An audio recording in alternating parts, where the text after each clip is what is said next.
আল্লাহর আযাব এবং গজবের কথা কেন বলছি? আমরা আমাদের চোখের সামনে দেখতে পাচ্ছি যে বর্তমান পৃথিবীর সবচেয়ে শক্তিশালী রাষ্ট্র আমেরিকা,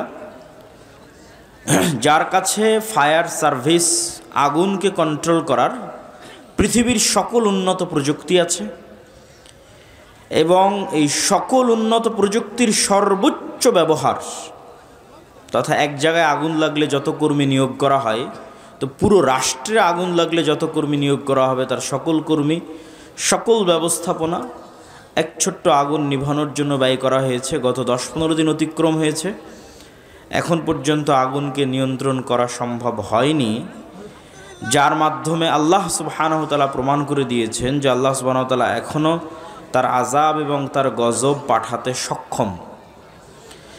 এবং এই কথাই আল্লাহ সুবহানাহু ওয়া তাআলা কোরআন মাজিদে বলেছেন, আফা আমিনা আহলুল কুরা আন ইয়াতিয়াহুম বাসুনা বায়াতান ওয়া হুম নাইমুন। আজকের যুগে মানুষ কি নিরাপদ হয়ে গেল? ঢাকাবাসী, দুবাইবাসী, সিঙ্গাপুরবাসী, আমেরিকা, ইসরায়েলবাসী কি নিজেদেরকে নিরাপদ মনে করে নিল যে অত্যাধুনিক প্রযুক্তির যুগে, যখন জানা যায় কখন বৃষ্টি হবে, যখন জানা যায় কোথায় ঝড় তৈরি হচ্ছে, কত কিলোমিটার বেগে কোন দিক দিয়ে সেই ঝড়টা অতিক্রম করবে, যখন ফায়ার সার্ভিস থেকে শুরু করে সকল দুর্যোগ মোকাবেলা করার মানুষ নিজের কাছে সরঞ্জামাদি অত্যাধুনিক ব্যবস্থাপনা তৈরি করে নিয়েছে, তার দ্বারা কি মানুষ মনে করে নিয়েছে যে আল্লাহর আযাব আর গজব আর আসবে না? এমতো অবস্থায় যে মানুষ রাতে ঘুমন্ত, এমতো অবস্থায় যে মানুষ দুপুরের পর বিশ্রাম করছে, এমতো অবস্থায় যে মানুষ দিনের বেলা খেলাধুলায় মত্ত আছে, এরকম অবস্থায় আল্লাহর আযাব এবং গজব আসবে না, এটা কি মানুষ নিশ্চিত হয়ে গেছে? যদি মানুষ নিশ্চিত হয়ে গিয়ে থাকে, তাহলে আল্লাহ সুবহানাহু ওয়া তাআলা এবার নিদর্শন দিচ্ছে যে অতীতে আল্লাহ আমাদের চেয়ে শক্তিশালী জাতিদেরকে ধ্বংস করে দিয়েছে। অতীতে আল্লাহ নিজে বলছেন, আল্লাহ সুবহানাহু ওয়া তাআলা পবিত্র কোরআন মাজিদে বলেন, ওয়াকুল্লান আখাযনা বিযামবিহি। অতীতের আমি যত শহর, নগর, বন্দর ধ্বংস করে দিয়েছি, সবগুলো ধ্বংস করেছি পাপের কারণে। ফামিনহুম মান আখাযাতহুমুস সায়হা। কাউকে ধ্বংস করেছি বিকট আওয়াজে, কাউকে ধ্বংস করেছি প্রচণ্ড ঝড় বাতাসে, কাউকে ধ্বংস করেছি ফাখাসাফনা বিহিল আরজ, কাউকে ধ্বংস করেছি মাটিতে ধসিয়ে, কাউকে ধ্বংস করেছি পানিতে ডুবিয়ে। আল্লাহ সুবহানাহু ওয়া তাআলা আরো বলেন যে আমি অতীতে কত শত শহর ও বন্দর ধ্বংস করেছি, যারা অহংকারী হয়ে গেছিল, বাতিরাত মাঈশাতাহা, যাদের উন্নত লাইফস্টাইল, উন্নত জীবনযাপন, উন্নত সভ্যতা তাদেরকে অহংকারী করে তুলেছিল। তো তাদের ওই উন্নত শহর, উন্নত প্রযুক্তি, উন্নত সভ্যতাকে এমনভাবে ধ্বংস করে দিয়েছি যে তাদের ওই বসবাস করার জায়গা আর পরবর্তীতে বসবাসের যোগ্যই থাকেনি। আজকের যদি দুবাইয়ের উদাহরণ নেন, তো আল্লাহ অতীতের এরকম বহু দুবাই ধ্বংস করে দিয়েছে। আজকের যদি লস অ্যাঞ্জেলসের উদাহরণ নেন, তো এরকম বহু লস অ্যাঞ্জেলস আল্লাহ অতীতে ধ্বংস করে দিয়েছে, যেখানে উন্নত লাইফস্টাইল ছিল, যেখানেও একটা ফ্ল্যাট এবং একটা প্লট ক্রয় করার জন্য মানুষ কোটি কোটি টাকা ব্যয় করত। কিন্তু আল্লাহ বলছে আমি কেমনভাবে ধ্বংস করেছি যে আর পরবর্তীতে বসবাসেরই যোগ্য থাকেনি, এইভাবে ধ্বংস করে দিয়েছে। সম্মানিত উপস্থিতি, আল্লাহ সুবহানাহু ওয়া তাআলা কোরআন মাজিদে অতীতে কয়েকটা কওমের ধ্বংসের বিবরণ দিয়েছেন। আমি সংক্ষিপ্তভাবে আপনাদের সামনে তুলে ধরব। নূহ আলাইহিস সালাতু ওয়াস সালামের কওমের ধ্বংসের বিবরণ দিয়েছেন, লূত আলাইহিস সালাতু ওয়াস সালামের কওমের ধ্বংসের বিবরণ দিয়েছেন, আদ জাতির ধ্বংসের বিবরণ দিয়েছেন, সামুদ জাতির ধ্বংসের বিবরণ দিয়েছেন, ফেরাউনের ধ্বংসের বিবরণ দিয়েছেন, কারুনের ধ্বংসের বিবরণ দিয়েছেন। নূহ আলাইহিস সালাতু ওয়াস সালামকে আল্লাহ সুবহানাহু ওয়া তাআলা তার কওমের নিকটে পাঠিয়েছিলেন তাওহীদের দাওয়াত নিয়ে, আর তিনি দাওয়াতি কাজ করেছেন 50 বছর কম 1000 বছর, আলফা সানাহ ইল্লা 50। কোরআনের আয়াত যে 1000 বছর দাওয়াতি কাজ করেছে, 50 বছর কম, 950 বছর। তো যখন এই দাওয়াতি কাজে তার কওম বিরক্ত হয়ে গেছে, তখন তার কওম বলতেছে, ইয়া নূহ, হে নূহ, তুমি অনেক আমাদেরকে ডিস্টার্ব দিয়েছো, ফাতিনা বিমা তাইদুনা। তো এতদিন যে 950 বছর আমাদের ভয় দেখালে যে এইটা না করলে আল্লাহর আযাব এবং গজব আসবে, তো আজকে আল্লাহর সে আযাব এবং গজব নিয়ে আসো যদি তুমি সত্যবাদী হও। নাউজুবিল্লাহ। তারপরে যখন আল্লাহ সুবহানাহু ওয়া তাআলার আদেশ চলে আসলো, আফারাত্তান নূর, এবং নূহ আলাইহিস সালাতু ওয়াস সালামের বাড়ির চুলা থেকে পানি বের হওয়া শুরু হলো, তখন আল্লাহ নূহ আলাইহিস সালাতু ওয়াস সালামকে বললেন যে প্রত্যেক জাতি প্রজাতি থেকে এক জোড়া করে উঠিয়ে নিতে তার নৌকাতে। আর কাদেরকে উঠিয়ে নিতে? ওয়ামা আমানা, আর যারা ঈমান আনয়ন করেছে কিন্তু ঈমান আনয়ন করেনি তার সাথে, ওয়ামা আমানা মাআহু ইল্লা কালিল, তার সাথে ঈমান আনয়ন করেছে অতি অল্প সংখ্যক মানুষ। তখন নূহ আলাইহিস সালাতু ওয়াস সালাম তার সন্তানকে বললেন, ইয়া বুনাইয়া আরকাব মা'না ওয়ালা তাকুম মা'আল কাফিরিন, হে আমার বৎস, নৌকায় উঠে যাও, কাফেরদের সঙ্গী হয়েও না। তখন তার সন্তান উত্তরে বলছে, আমি পৃথিবীর সবচেয়ে উঁচু পাহাড়ে আশ্রয় নিব। ইয়া আসিমুনি মিনাল মা, যে উঁচু পাহাড় তোমার আল্লাহর গজবের এই পানি থেকে আমাকে আশ্রয় দিবে। নূহ আলাইহিস সালাম বলছেন, লা আসিমাল ইয়াউম, আজকে আল্লাহর এই আযাব ও গজবের পানি থেকে কেউ আশ্রয় নিতে পারবে না। যদি হিমালয় পাহাড়ের চূড়ায় গিয়ে আশ্রয় নেয়, তো হিমালয় পাহাড়কেও আল্লাহ সুবহানাহু ওয়া তাআলা পানিতে ডুবিয়ে ছাড়বেন, এবং তাই ঘটিয়েছেন আল্লাহ সুবহানাহু ওয়া তাআলা। পানি বাড়তে বাড়তে এমন পর্যায়ে পানি পৌঁছে গেল যে নিচে শুধু পানি, উপরে আসমান, আর কিছু নাই, সব ধ্বংস হয়ে গেছে পৃথিবীতে। তখন আল্লাহ সুবহানাহু ওয়া তাআলা মাটিকে বলছেন, ইয়া আরযু বলঈ, হে মাটি পানি শুষে নাও, আর হে আসমান ক্ষান্ত হও। এবং ধীরে ধীরে পানি কমে গেল, এবং নূহ আলাইহিস সালাতু ওয়াস সালামের নৌকা জুদি নামক পাহাড়ে অবতরণ করল। তো নূহ আলাইহিস সালাতু ওয়াস সালামের কওমের ধ্বংসের বিবরণ তাওরাতে আছে, ইনজিলে আছে, কোরআনে আছে। তো নূহ আলাইহিস সালাতু ওয়াস সালামকে যে ভয়াবহ বন্যা দিয়ে আল্লাহ ধ্বংস করেছেন, আজকের লস অ্যাঞ্জেলসের আগুন তার তুলনায় কিছুই কিছুই কিছুই কিছুই না। তারপরে যদি আসে লূত আলাইহিস সালাতু ওয়াস সালামের কথা, লূত আলাইহিস সালাতু ওয়াস সালামের কওম পৃথিবীতে এমন নিকৃষ্ট গুনাহ করেছিল যা অতীতে পৃথিবীতে আর কেউ কোনোদিন করেনি। আর ওই ভয়ঙ্কর ভয়াবহ গুনাহ থেকে বাঁচানোর জন্য লূত আলাইহিস সালাতু ওয়াস সালাম তার কওমের মাঝে দাওয়াতি কাজ করতেন। তার কওমের উত্তর কী ছিল? তার কওমের উত্তর এটা ছিল যে, তুমি যখন এতই পবিত্র, তা আমাদের সাথে থাকার দরকার নেই, আমরা সব অপবিত্র, তুমি পবিত্র, তুমি আমাদের এলাকা ছেড়ে চলে যাও। এবং যখন তারা লূত আলাইহিস সালাতু ওয়াস সালামকে এইভাবে তাকে উত্তর দিল, তখন আল্লাহ ফেরেশতা পাঠালেন। ফেরেশতা ইব্রাহিম আলাইহিস সালাম হয়ে লূত আলাইহিস সালাতু ওয়াস সালামের নিকটে গেল, সুন্দর সুদর্শন কিশোর এবং যুবকের আকৃতিতে। তখন ওই অঞ্চলের যারা মানুষ, নিকৃষ্ট পশুতুল্য মানুষ, তারা তখন তাদের লোলুপ দৃষ্টি এই ফেরেশতাদের দিকে দিল। লূত আলাইহিস সালাম তখনও জানতেন না তারা ফেরেশতা। তখন লূত আলাইহিস সালাতু ওয়াস সালাম ভয় পেয়ে গেলেন, আলাইসা মিনকুম রাজুলুর রাশিদ, তোমাদের মধ্যে কি একজনও পবিত্র মানুষ নাই? এবং তিনি আফসোস করে বললেন যে, আমি আশ্রয় গ্রহণ করছি ইলা রুকনিন শাদীদ, তথা আল্লাহর নিকটে আশ্রয় প্রার্থনা করতেছেন, আল্লাহর আশ্রয় ছাড়া আমার বাঁচার জায়গা নাই। আজকে তোমরা আমার মেহমানদের সামনে আমার মেহমানকে তোমরা আজকে অপমান করবা। তখন এবার মেহমানেরা উত্তর দিয়ে বলছে, ইন্না রাসূলু রাব্বিক। লূত আলাইহিস সালাতু ওয়াস সালাম, ভয় পাওয়ার কিছু নাই, আমরা আল্লাহর পক্ষ থেকে পাঠানো ফেরেশতা, আপনি এক্ষুনি এই মুহূর্তে এই শহর ত্যাগ করেন। ওয়ালা ইয়ালতাফিত, পিছনে ফিরে তাকাবেন না।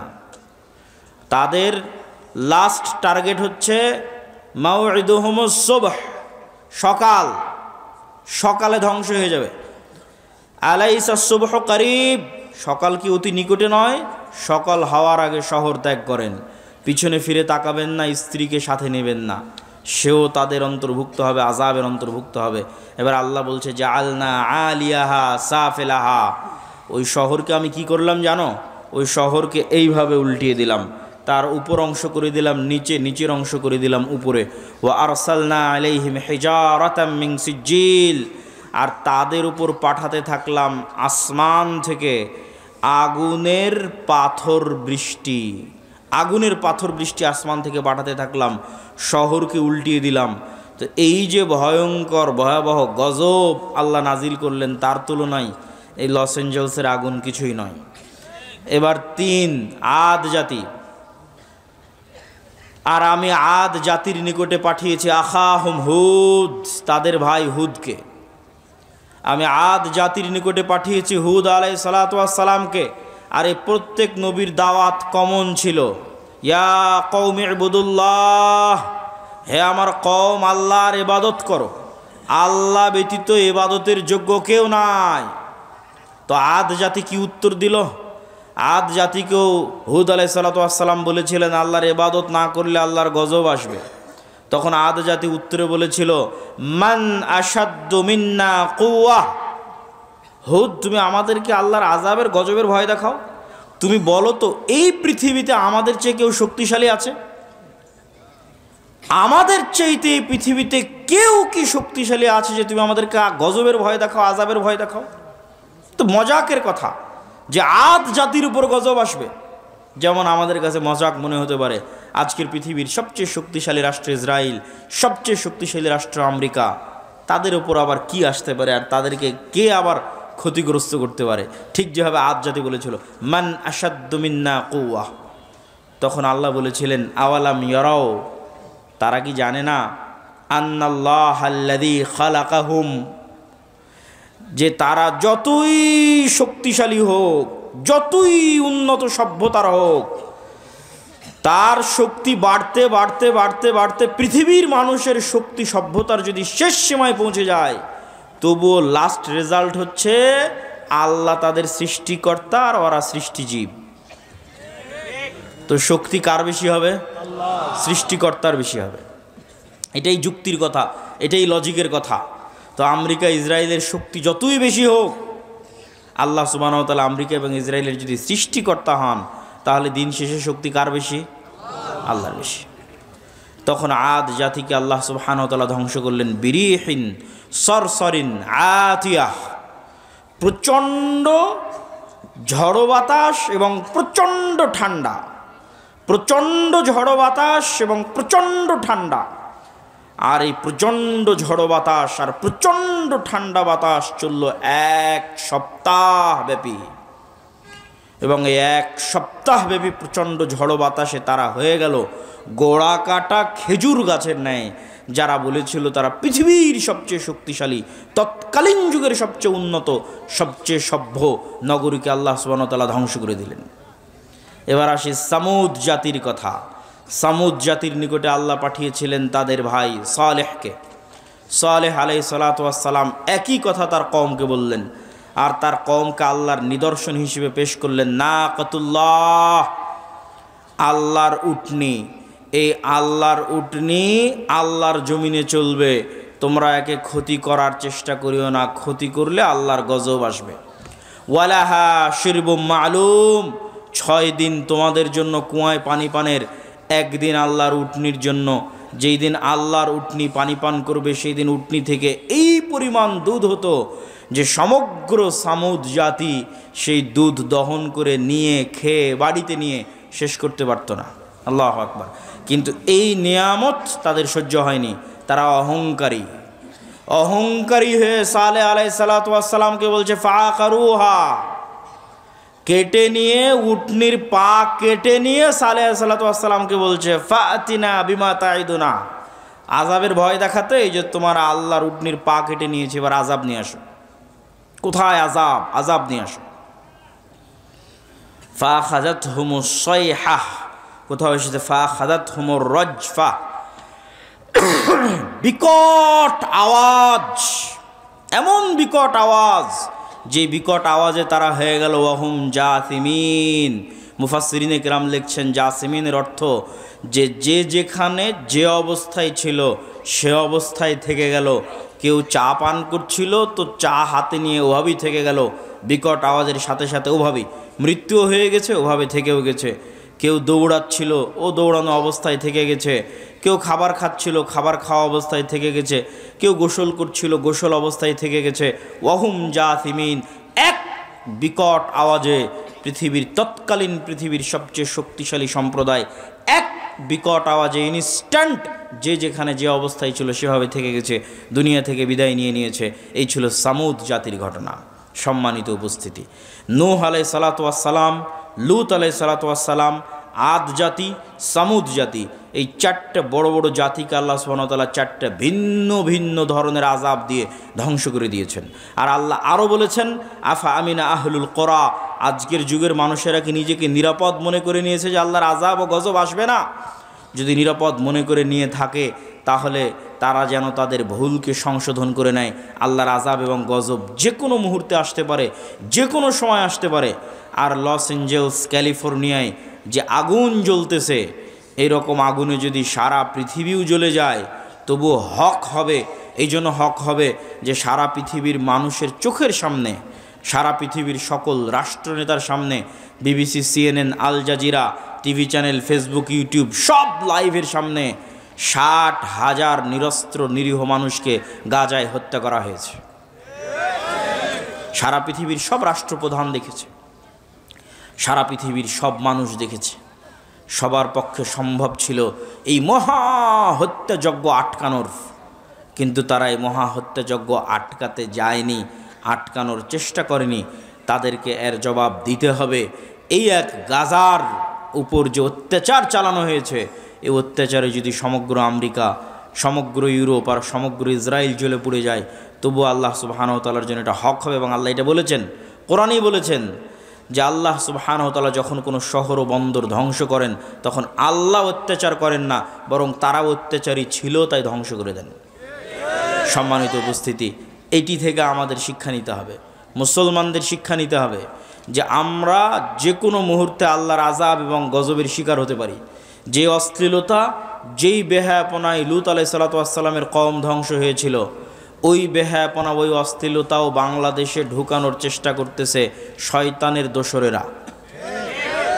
এমনও রাজনৈতিক দল বাংলাদেশে আছে যারা তাদের দফার মধ্যে যুক্ত করে দিয়েছে যে তারা রেইনবো নেশন তৈরি করবে, রংধনু জাতি তৈরি করবে। তো নেলসন ম্যান্ডেলা আফ্রিকায় রংধনু জাতি তৈরি করতে গিয়ে এই লূত আলাইহিস সালাতু ওয়াস সালামের কওমের অশ্লীলতাকে প্রমোট দিয়েছিল। আজকের এই ধরনের রাজনৈতিক দলগুলো আবার পদ তৈরি করেছে, লিঙ্গ সমতা, লিঙ্গ ন্যায্যতা নামে একটা পদ তৈরি করেছে। নাউজুবিল্লাহি মিন যালিক। এর প্রত্যেকটার পিছনের উদ্দেশ্য হচ্ছে ইবলিসের যে স্কিম আছে, শয়তানের যে পদক্ষেপ আছে সেটা বাস্তবায়ন করা। তবে হ্যাঁ, তাদের জন্য অনেক বড় ধাক্কা, এই সমস্ত শয়তানের অনুসারীদের জন্য অনেক বড় ধাক্কা যে তাদের আব্বার দেশে তাদের বিরোধী লোক চলে এসেছে। তার মানে তাদের সবগুলোর আব্বা হচ্ছে আমেরিকা। আর আমেরিকার নতুন প্রেসিডেন্ট ডোনাল্ড ট্রাম্পের প্রথম আদেশ যে পৃথিবীতে তৃতীয় লিঙ্গ বলে কিছু নাই, লিঙ্গ দুইটাই, নারী আর পুরুষ। আমেরিকার জন্য ডোনাল্ড ট্রাম্পের প্রথম আদেশ। তো এত ভয়ঙ্কর আদেশ হওয়ার কারণ, এটার প্রেক্ষাপটও আপনাদের জানা থাকা উচিত। এই সমস্ত যে রাজনৈতিক দলগুলো আছে এদেরকে উত্তর দেওয়ার জন্য জানা থাকা উচিত। সেটা হচ্ছে ইলন মাস্কের নিজের সন্তান তার বাপকে বলছে, ইলন মাস্কের নিজের সন্তান তার বাপকে বলছে, আমাকে যদি অপারেশন করে ছেলে থেকে মেয়েতে রূপান্তর না করা হয় আমি আত্মহত্যা করব। নাউজুবিল্লাহি মিন যালিক। ইলন মাস্ক ছেলের জীবন বাঁচাতে অপারেশনের অনুমতি দেয় আর দুনিয়ার মানুষকে বলে যে আমার ছেলে মারা গেছে, এবং তখন থেকে সিদ্ধান্ত নেয় যে এই শয়তানের এজেন্ডা আমেরিকায় উৎখাত করে ছাড়বে সে। এই যে ক্ষোভ, তার যে কষ্ট, যে সন্তান বাপের সামনে যদি এই ধরনের কথা বলে বাপের কী রকমের কষ্ট হতে পারে, এটার নাম দিয়েছে ইলন মাস্ক ভাইরাস, ওক ভাইরাস। ওই রাগে, ওই ক্ষোভে টুইটার ক্রয় করে নেয়, আর ওই রাগে, ওই ক্ষোভে রাজনীতিতে যোগ দেয় এবং ডোনাল্ড ট্রাম্পের সাথে যুক্ত হয়। এই জন্য ডোনাল্ড ট্রাম্প ক্ষমতায় এসে প্রথম অধ্যাদেশ জারি করেছে, কোনো তৃতীয় লিঙ্গ বলে কিছু নাই, হয় নারী আর পুরুষ, আর বাইরে আর কিছু নাই, কোনো ট্রান্সজেন্ডার নাই, কিচ্ছু নাই।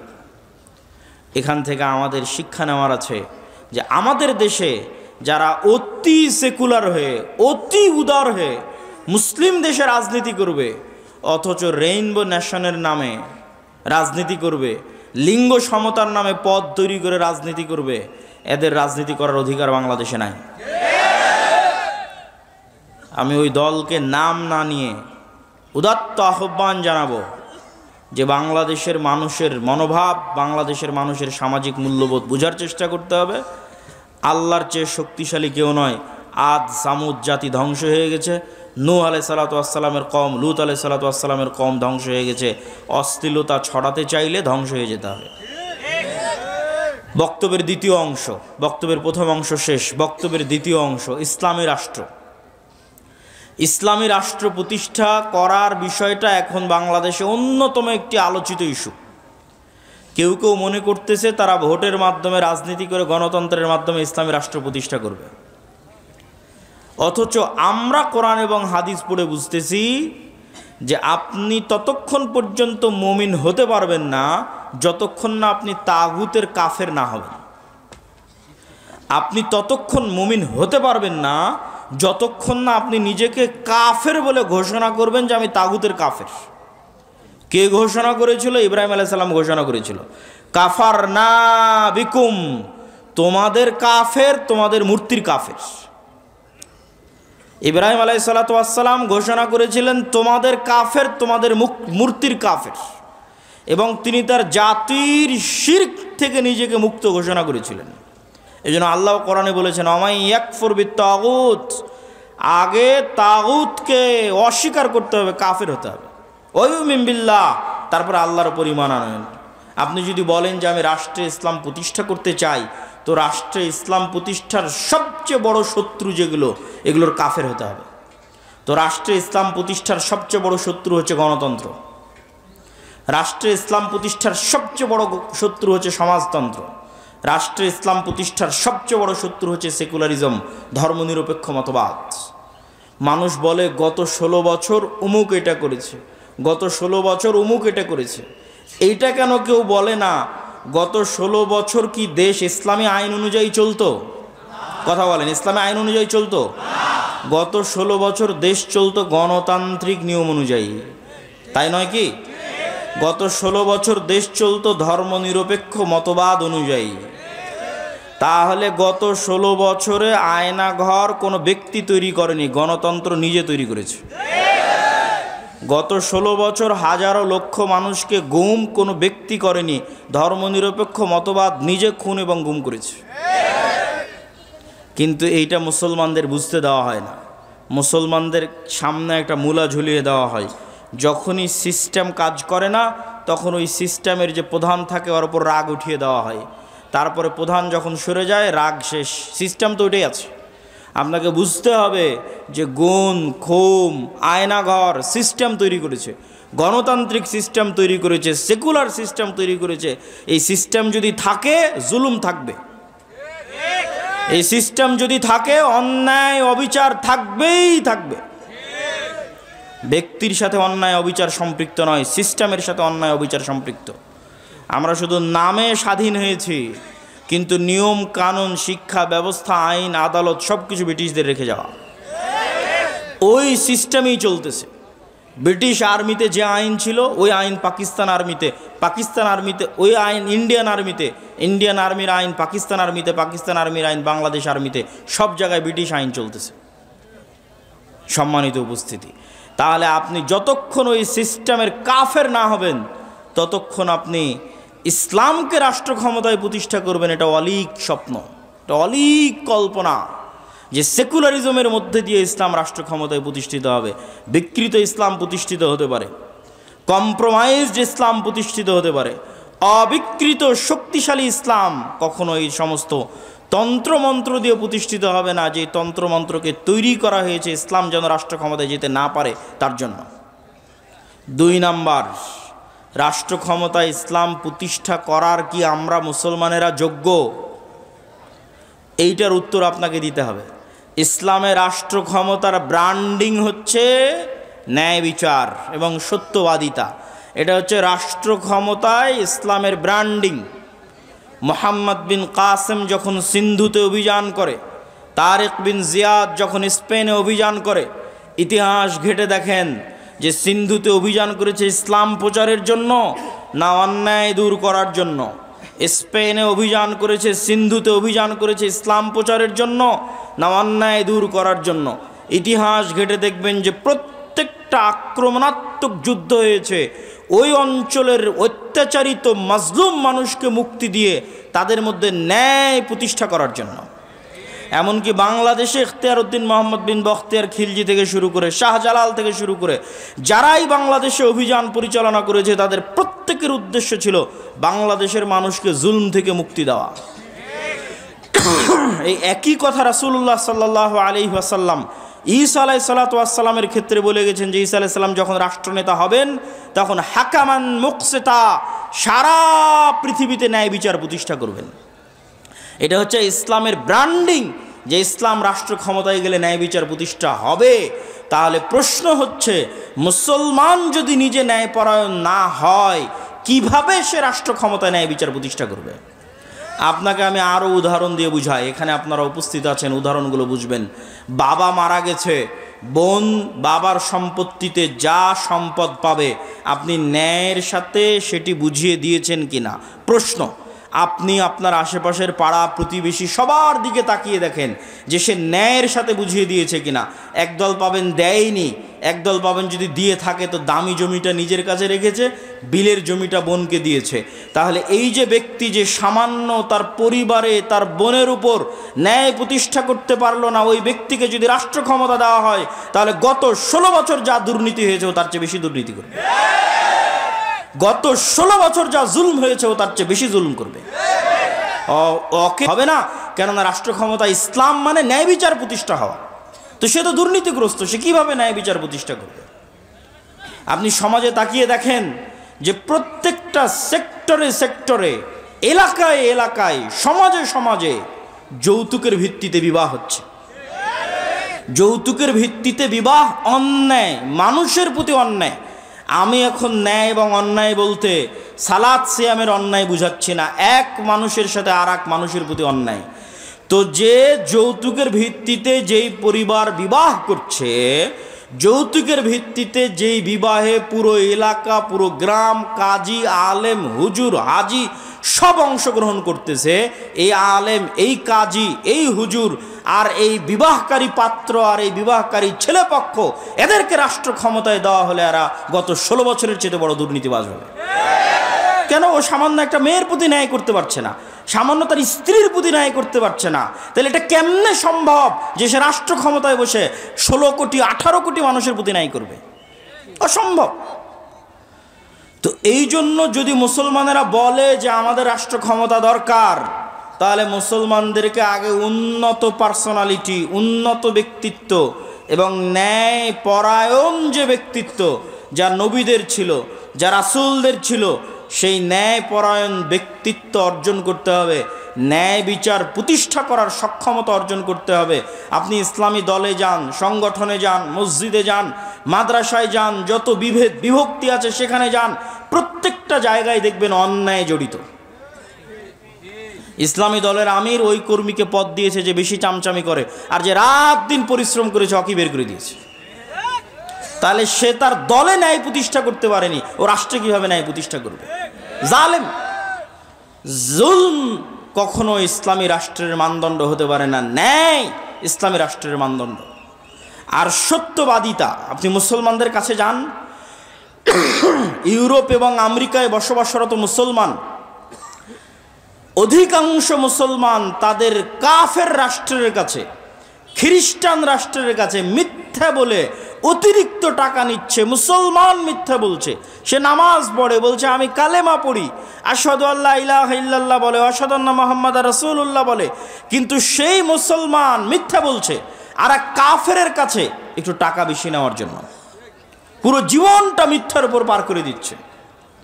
আপনাদের এই নরসিংদী, নারায়ণগঞ্জ, রূপগঞ্জ অঞ্চলেও যেহেতু কিছুদিন থেকে থাকা হচ্ছে সেহেতু দেখতেছি নির্বাচনের সময় মানুষ 2 এমপি পদপ্রার্থীর থেকে টাকা নিয়ে বলেছে তাকে ভোট দিবে।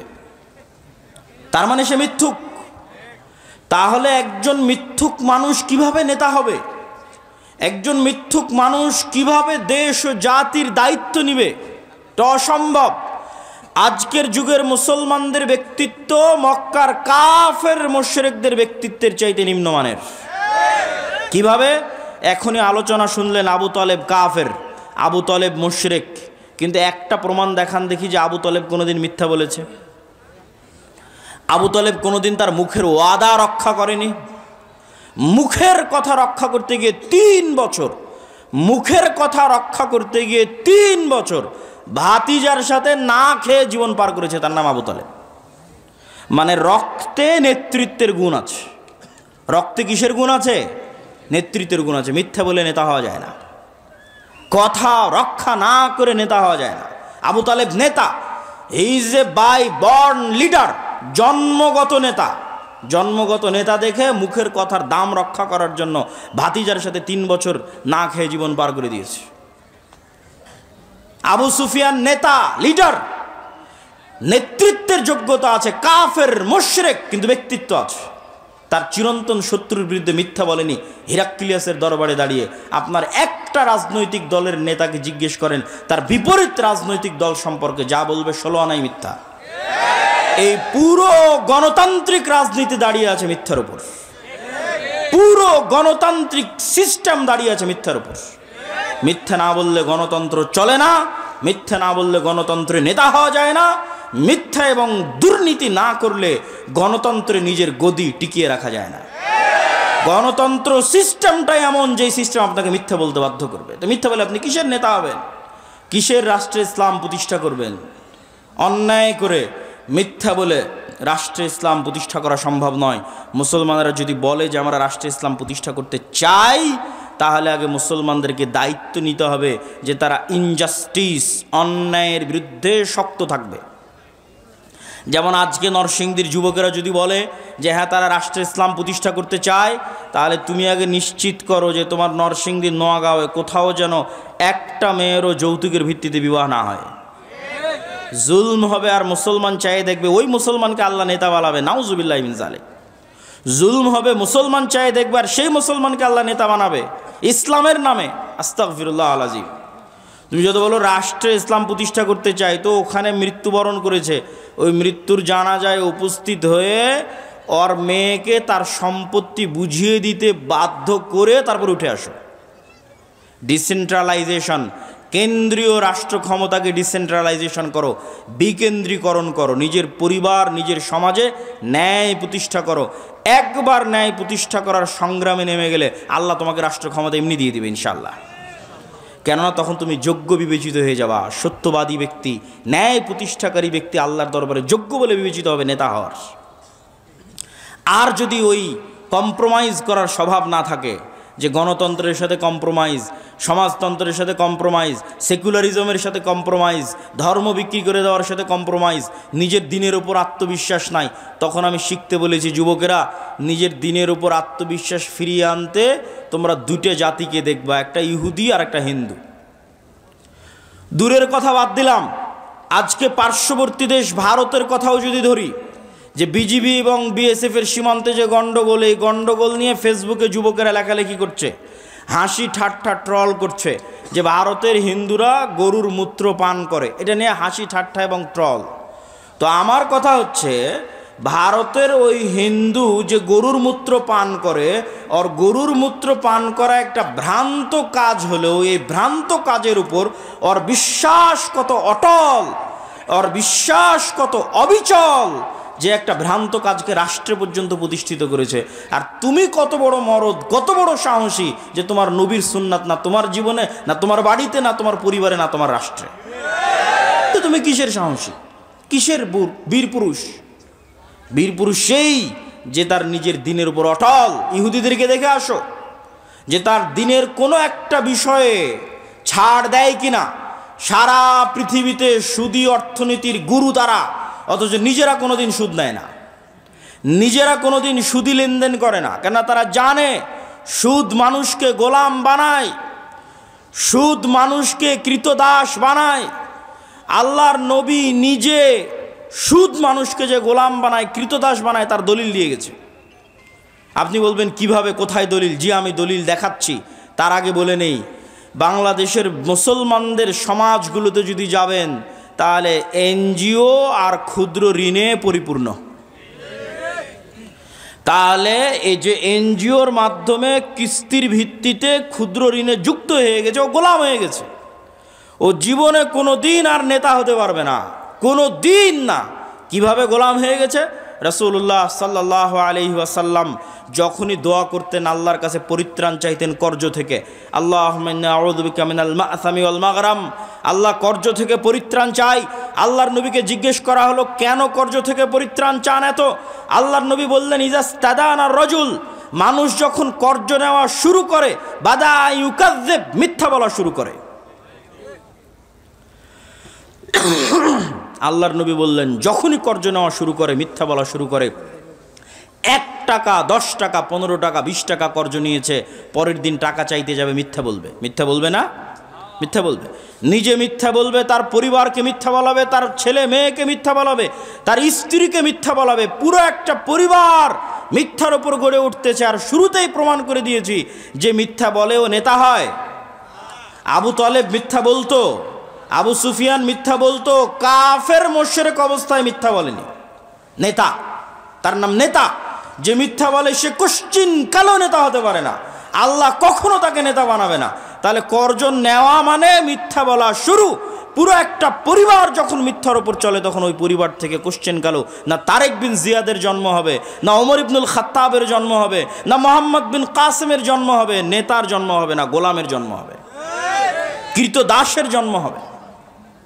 সম্মানিত উপস্থিতি, এই জন্য যুবকদেরকে শক্ত হতে হবে, নিজের দিনের উপর কট্টর, নিজের দিনের উপর সেলফ কনফিডেন্ট, আত্মবিশ্বাসী হতে হবে।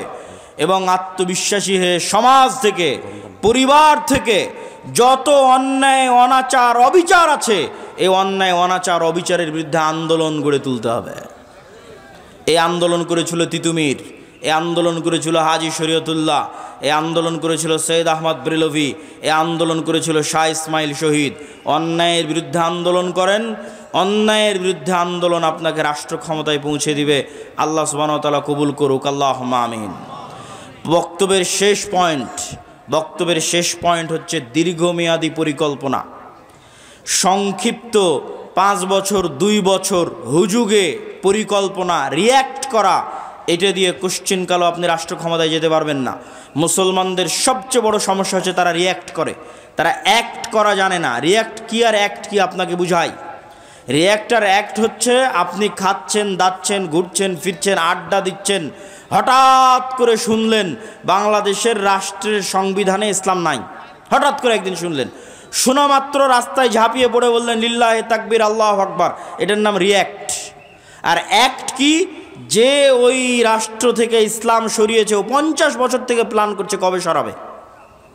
50 বছর থেকে প্ল্যান করছে। আপনার প্ল্যান কয়দিনের? আপনি তো শুনলেন, লাফিয়ে পড়ে গেলেন লিল্লাহে তাকবীর, আল্লাহু আকবার বলে, ওই পর্যন্তই শেষ। পরিকল্পনা নাই, কার্যক্রম নাই, শক্তিশালী প্রতিষ্ঠান নাই। 5ই আগস্টে তো লক্ষ লক্ষ কোটি কোটি জনগণ ছিল, তো কোটি কোটি জনগণের সরকার তৈরি হয়নি কেন? এনজিওর সরকার কেন তৈরি হয়েছে? এনজিওদের শক্তিশালী প্রতিষ্ঠান আছে, এই জন্য তৈরি হয়েছে। আর এই কোটি কোটি পঙ্গপালের মতো জনগণের না একটা শক্তিশালী মিডিয়া আছে, না একটা শক্তিশালী অর্থনৈতিক প্রতিষ্ঠান আছে, তো কিসের রাজনীতি করবেন আপনি? আমেরিকায় গিয়ে দেখেন ইহুদিরা সংখ্যায় কত, 2%ও না, 1%ও না, অথচ শক্তিশালী প্রতিষ্ঠান থাকার কারণে বাইডেন ক্ষমতায় আসুক আর ট্রাম্প ক্ষমতায় আসুক, রাষ্ট্রের ক্ষমতা তাদের থাকে। আর মুসলমানেরা দীর্ঘমেয়াদী পরিকল্পনা নাই। ইসলামী দলগুলো বলছে এখনই ভোট করে এখনই ক্ষমতায় চলে যাব। এখনই ভোট করে যদি এখনই ক্ষমতায় চলে যায়, তাহলে এখনই আর একজন বের হবে যে তাকে ক্ষমতা থেকে নামিয়ে দিবে। এই জন্য আপনাকে 50 বছর 100 বছরের পরিকল্পনা করতে হবে। যেই পরিকল্পনা করে সামনে আগাতে হবে। আপনি বলবেন ভাই পরিকল্পনার আশা কি? এই পরিকল্পনার আশা হচ্ছে আপনি শতভাগ নিশ্চিত থাকেন গণতন্ত্র কোনো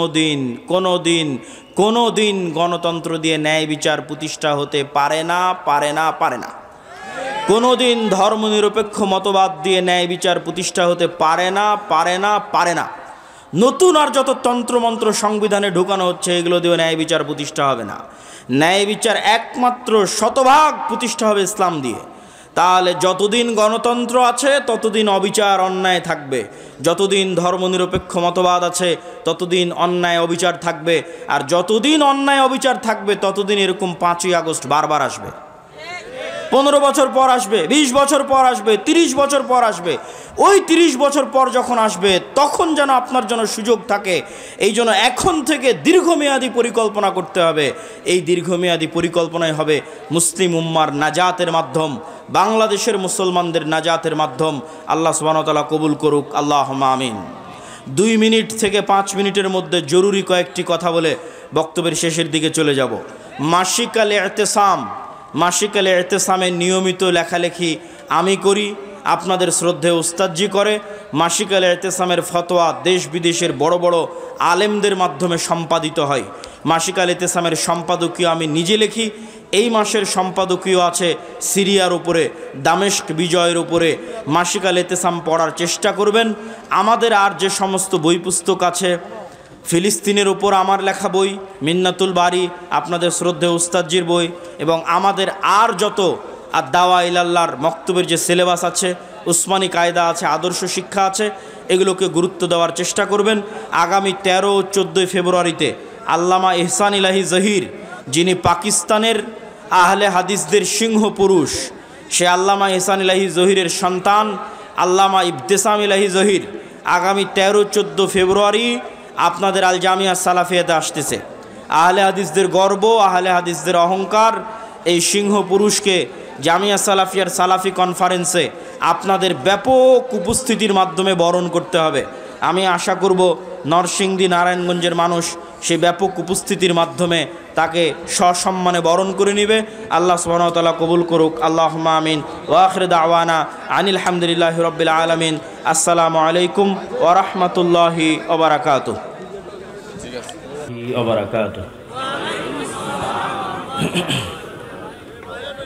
আলহামদুলিল্লাহ, আলহামদুলিল্লাহি ওয়াহদাহু নাহমাদুহু ওয়া নাস্তাঈনুহু ওয়া নাস্তাগফিরুহু ওয়া নাউযু বিল্লাহি মিন শুরুরি আনফুসিনা ওয়া মিন সাইয়্যাতি আ'মালিনা। মান ইয়াহদিহিল্লাহু ফালা মুদিল্লা লাহু ওয়া মান ইউদ্লিলহু ফালা হাদিয়া লাহু। وأشهد أن لا إله إلا الله وحده لا شريك له وأشهد أن محمدا عبده ورسوله أما بعد। প্রশংসা আল্লাহর, সকলেই বলি আলহামদুলিল্লাহ। দরুদ ও সালাম বর্ষিত হোক পৃথিবীর সর্বশেষ ও সর্বশ্রেষ্ঠ রাসূল আহমদ মুহাম্মদ মুস্তাফা সাল্লাল্লাহু আলাইহি ওয়াসাল্লামের প্রতি। সম্মানিত উপস্থিতি, আজকে কাপাসিয়া টোকের অত্র প্রতিষ্ঠানে আয়োজিত এই ইসলামী সম্মেলনে আমার সংক্ষিপ্ত বক্তব্যের বিষয়বস্তু আল্লাহর আযাব ও গজব। আল্লাহর আযাব ও গজবের উপর সংক্ষিপ্ত আলোচনা পেশ করার পর বক্তব্যের শেষের দিকে গিয়ে ইসলামের সামগ্রিক বিজয় কিভাবে সম্ভব এই বিষয়ে সংক্ষিপ্ত কয়েকটি পয়েন্ট তুলে ধরে আমার বক্তব্যের শেষের দিকে চলে যাব ইনশাআল্লাহুল আজিজ। আল্লাহ সুবহানাহু ওয়া তাআলার আযাব এবং গজব সম্পর্কে বলতে গিয়ে পবিত্র কোরআন থেকে ধারাবাহিক কয়েকটি আয়াত আপনাদের সামনে আমি তেলাওয়াত করব এবং অনুবাদ করব। আল্লাহ সুবহানাহু ওয়া তাআলা পবিত্র কোরআন মাজিদে বলেন, ওয়া কাআইয়্যিম মিন ক্বরিয়াতিন আতাত আন আমরি রাব্বিহা। এরকম কত শহরবাসী, কত গ্রামবাসী আল্লাহর আনুগত্য করতে অস্বীকার করেছে, ওয়া রুসুলিহি, এবং তার রাসূলের আনুগত্য করতে অস্বীকার করেছে। ফাহাসাবনাহা হিসাবান শাদীদা। সেই গ্রাম ও শহর ও এলাকাবাসীকে আমি আল্লাহ শক্তভাবে পাকড়াও করেছি। ওয়া আযাবনাহা আযাবান নুকরা। আর ওই গ্রাম ও শহরবাসীকে আমি কঠোর ও কঠিন শাস্তি দিয়েছি। ফাযাকাত ওয়াবালা আমরিহা। তারা তাদের কর্মফল দুনিয়াতেই ভোগ করেছে। ওয়া কানা আকিবাতু আমরিহা খুসরা। আর তাদের কর্মফল ক্ষতি ও লোকসান ছাড়া কিছুই নাই, লাভজনক কিছুই নাই। আর এক আয়াতে আল্লাহ সুবহানাহু ওয়া তাআলা বলেন, ওয়াকাম আহলাকনা মিন ক্বরিয়াতিন, আমি ইতিপূর্বে অসংখ্য অগণিত উন্নত শহর, উন্নত নগর ও উন্নত বন্দরকে ধ্বংস করে দিয়েছি। বাতিরত মাঈশাতাহা, যে উন্নত নগর বন্দর ও শহরের উন্নত লাইফস্টাইল, উন্নত প্রযুক্তি ওই শহরবাসীকে অহংকারী বানিয়ে দিয়েছিল। তো সেই উন্নত বন্দর ও নগর, যেই উন্নত বন্দর ও নগরের অধিবাসীদেরকে সেই উন্নত বন্দর ও নগরের উন্নত লাইফস্টাইল অহংকারী বানিয়ে দিয়েছিল, আমি আল্লাহ এমনভাবে ধ্বংস করে দিয়েছি যে ফাতিলকা মাসাকিনুহুম লাম তুসকান মিন বাদিহিম ইল্লা কালিলা, যে ওই উন্নত শহর পরবর্তীতে আর বসবাসেরই উপযুক্ত থাকেনি। আজকের পৃথিবীতে যদি আমরা উদাহরণ হিসেবে নিই, দুবাইকে উদাহরণ হিসেবে নিতে পারি, ঢাকার গুলশান, ধানমন্ডি, বনানীকে উদাহরণ হিসেবে নিতে পারি, সিঙ্গাপুরকে উদাহরণ হিসেবে নিতে পারি, নিউ ইয়র্ক, ওয়াশিংটন, লস অ্যাঞ্জেলসকে উদাহরণ হিসেবে নিতে পারি, যে আল্লাহ বলছেন আমি এরকম বহু উন্নত নগর ও বন্দর ধ্বংস করে দিয়েছি, যে উন্নত নগর ও বন্দরের উন্নত লাইফস্টাইল তাদেরকে অহংকারী করে তুলেছিল। কিভাবে ধ্বংস করেছি? আর বসবাসের উপযুক্ত থাকে। আজকের দুবাইয়ে যেখানে মানুষ একটা ফ্ল্যাট ক্রয়ের জন্য কোটি কোটি টাকা ব্যয় করে দিচ্ছে, তো এরকম পৃথিবীতে দুবাইয়ের চেয়ে উন্নত নগরী ছিল। কিভাবে আল্লাহ ধ্বংস করেছে? যে পরের দিন আর বসবাসের উপযুক্ত থাকবে। এভাবে আল্লাহ সুবহানাহু ওয়া তাআলা অহংকারকে মাটিতে মিশিয়ে দিয়েছেন। ওয়াকাম মিন ক্বরিয়াতিন আহলাকনাহা ফাজাআ বাসুনা বায়াতান ওয়া হুম নাইমুন, এরকম কত শহর, বন্দর, নগর, গ্রাম, এলাকা আমি আল্লাহ ধ্বংস করে দিয়েছি, তাদের উপর আমার আযাব পৌঁছেছে এমতো অবস্থায় যে তারা ঘুমন্ত, এমতো অবস্থায় যে তারা দুপুরের বিশ্রাম গ্রহণ করছে। আর এক আয়াতে আল্লাহ সুবহানাহু ওয়া তাআলা বলেন, ফাকুল্লান আখাযনা বিযামবিহি, আমি অতীতে যত নগর, বন্দর, শহর ধ্বংস করে দিয়েছি তার প্রত্যেকটা পাপের কারণে ধ্বংস করেছি। ফাকুল্লান আখাযনা বিযামবিহি, প্রত্যেকটা ধ্বংস করেছি পাপের কারণে। ফামিনহুম মান আরসালনা আলাইহি হাসিবা, কিছু নগর ও বন্দরকে ধ্বংস করেছি ঝড় বাতাস দিয়ে। অমিনহুম মান আখাযাতহুস সায়হা, কিছু নগর ও বন্দরকে ধ্বংস করেছি বিকট আওয়াজ দিয়ে। অমিনহুম মান খাসাফনা বিহিল আরজ, কিছু শহর, এলাকা, গ্রাম ধ্বংস করেছি মাটিতে ধসিয়ে দিয়ে। অমিনহুম মান আগরাকনা, আর কাউকে কাউকে ধ্বংস করেছি পানিতে ডুবিয়ে।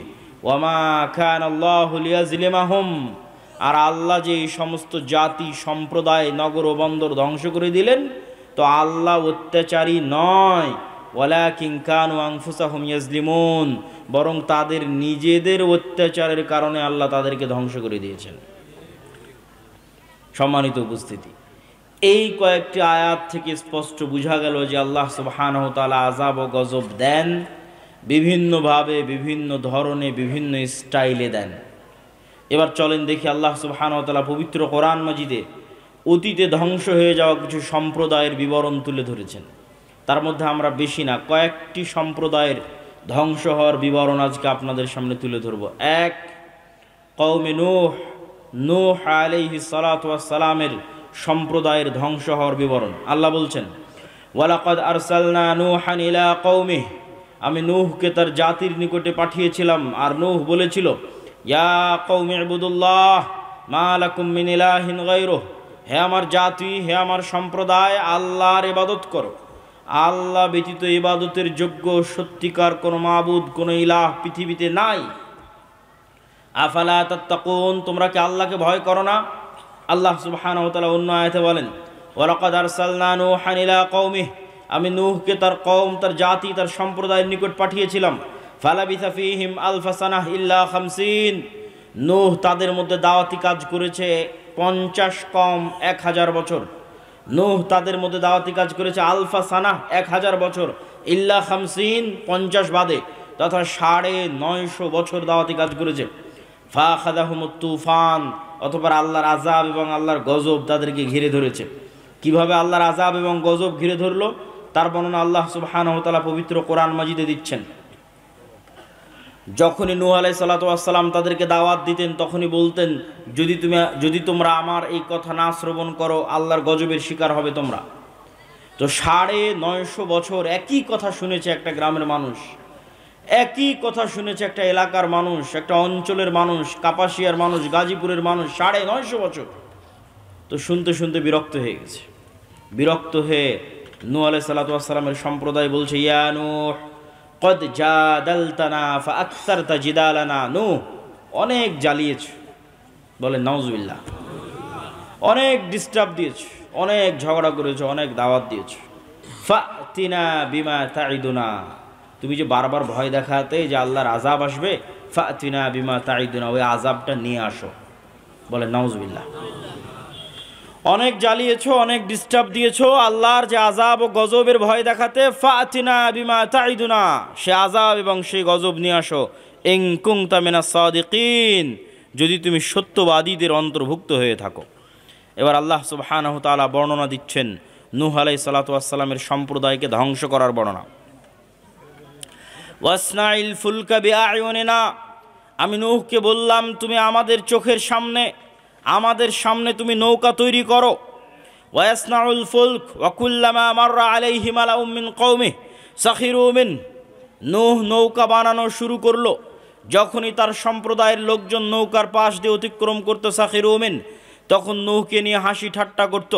আল্লাহ উত্তরে বলছেন, ফাইন্না নাসখারু মিনকুম কামা তাসখারুন, আজকে তোমরা নূহকে নিয়ে যেমন হাসি ঠাট্টা করছো, আমি আল্লাহ তোমাদেরকে নিয়েও হাসি ঠাট্টা করবো। ফাসাউফা তা'লামুন মান ইয়াতিহি আযাবুন ইউখজিহি, সেই দিন তোমরা বুঝতে পারবে আল্লাহর আযাব কিভাবে আসে, আল্লাহর আযাব কাকে বলে। আমি নূহকে আদেশ দিলাম, কুল নাহমিল ফিহা মিন কুল্লি যাওজাইন, যে পৃথিবীতে যত জাতি গোত্র আছে প্রত্যেক জাতি গোত্র থেকে এক জোড়া প্রাণী উঠিয়ে নাও। আর যারা ঈমান আনয়ন করেছে, ওমান আমানা, তাদেরকে উঠিয়ে নাও। ওয়ামা আমানা মাআহু ইল্লা কালিল, তবে নূহের সাথে অল্প সংখ্যক মানুষ ঈমান আনয়ন করেছে। ওয়াকাল আরকাবু ফিহা বিসমিল্লাহি মাজরিহা ওয়া মুরসাহা ইন্না রাব্বি লাগাফুরুর রহিম, আর নূহকে বললাম আল্লাহর নামে নৌকে আরোহণ করো, নিশ্চয় তোমার প্রতিপালক পরম ক্ষমাশীল ও পরম দয়ালু। ওয়াহিয়া তাজরি বিহিম ফি মাউজিন কাল জিবাল, নূহের এই নৌকা এমন সমুদ্র তরঙ্গের মধ্যে দিয়ে চলতে লাগলো যেই তরঙ্গের ঢেউ ছিল পাহাড় সমপরিমাণ।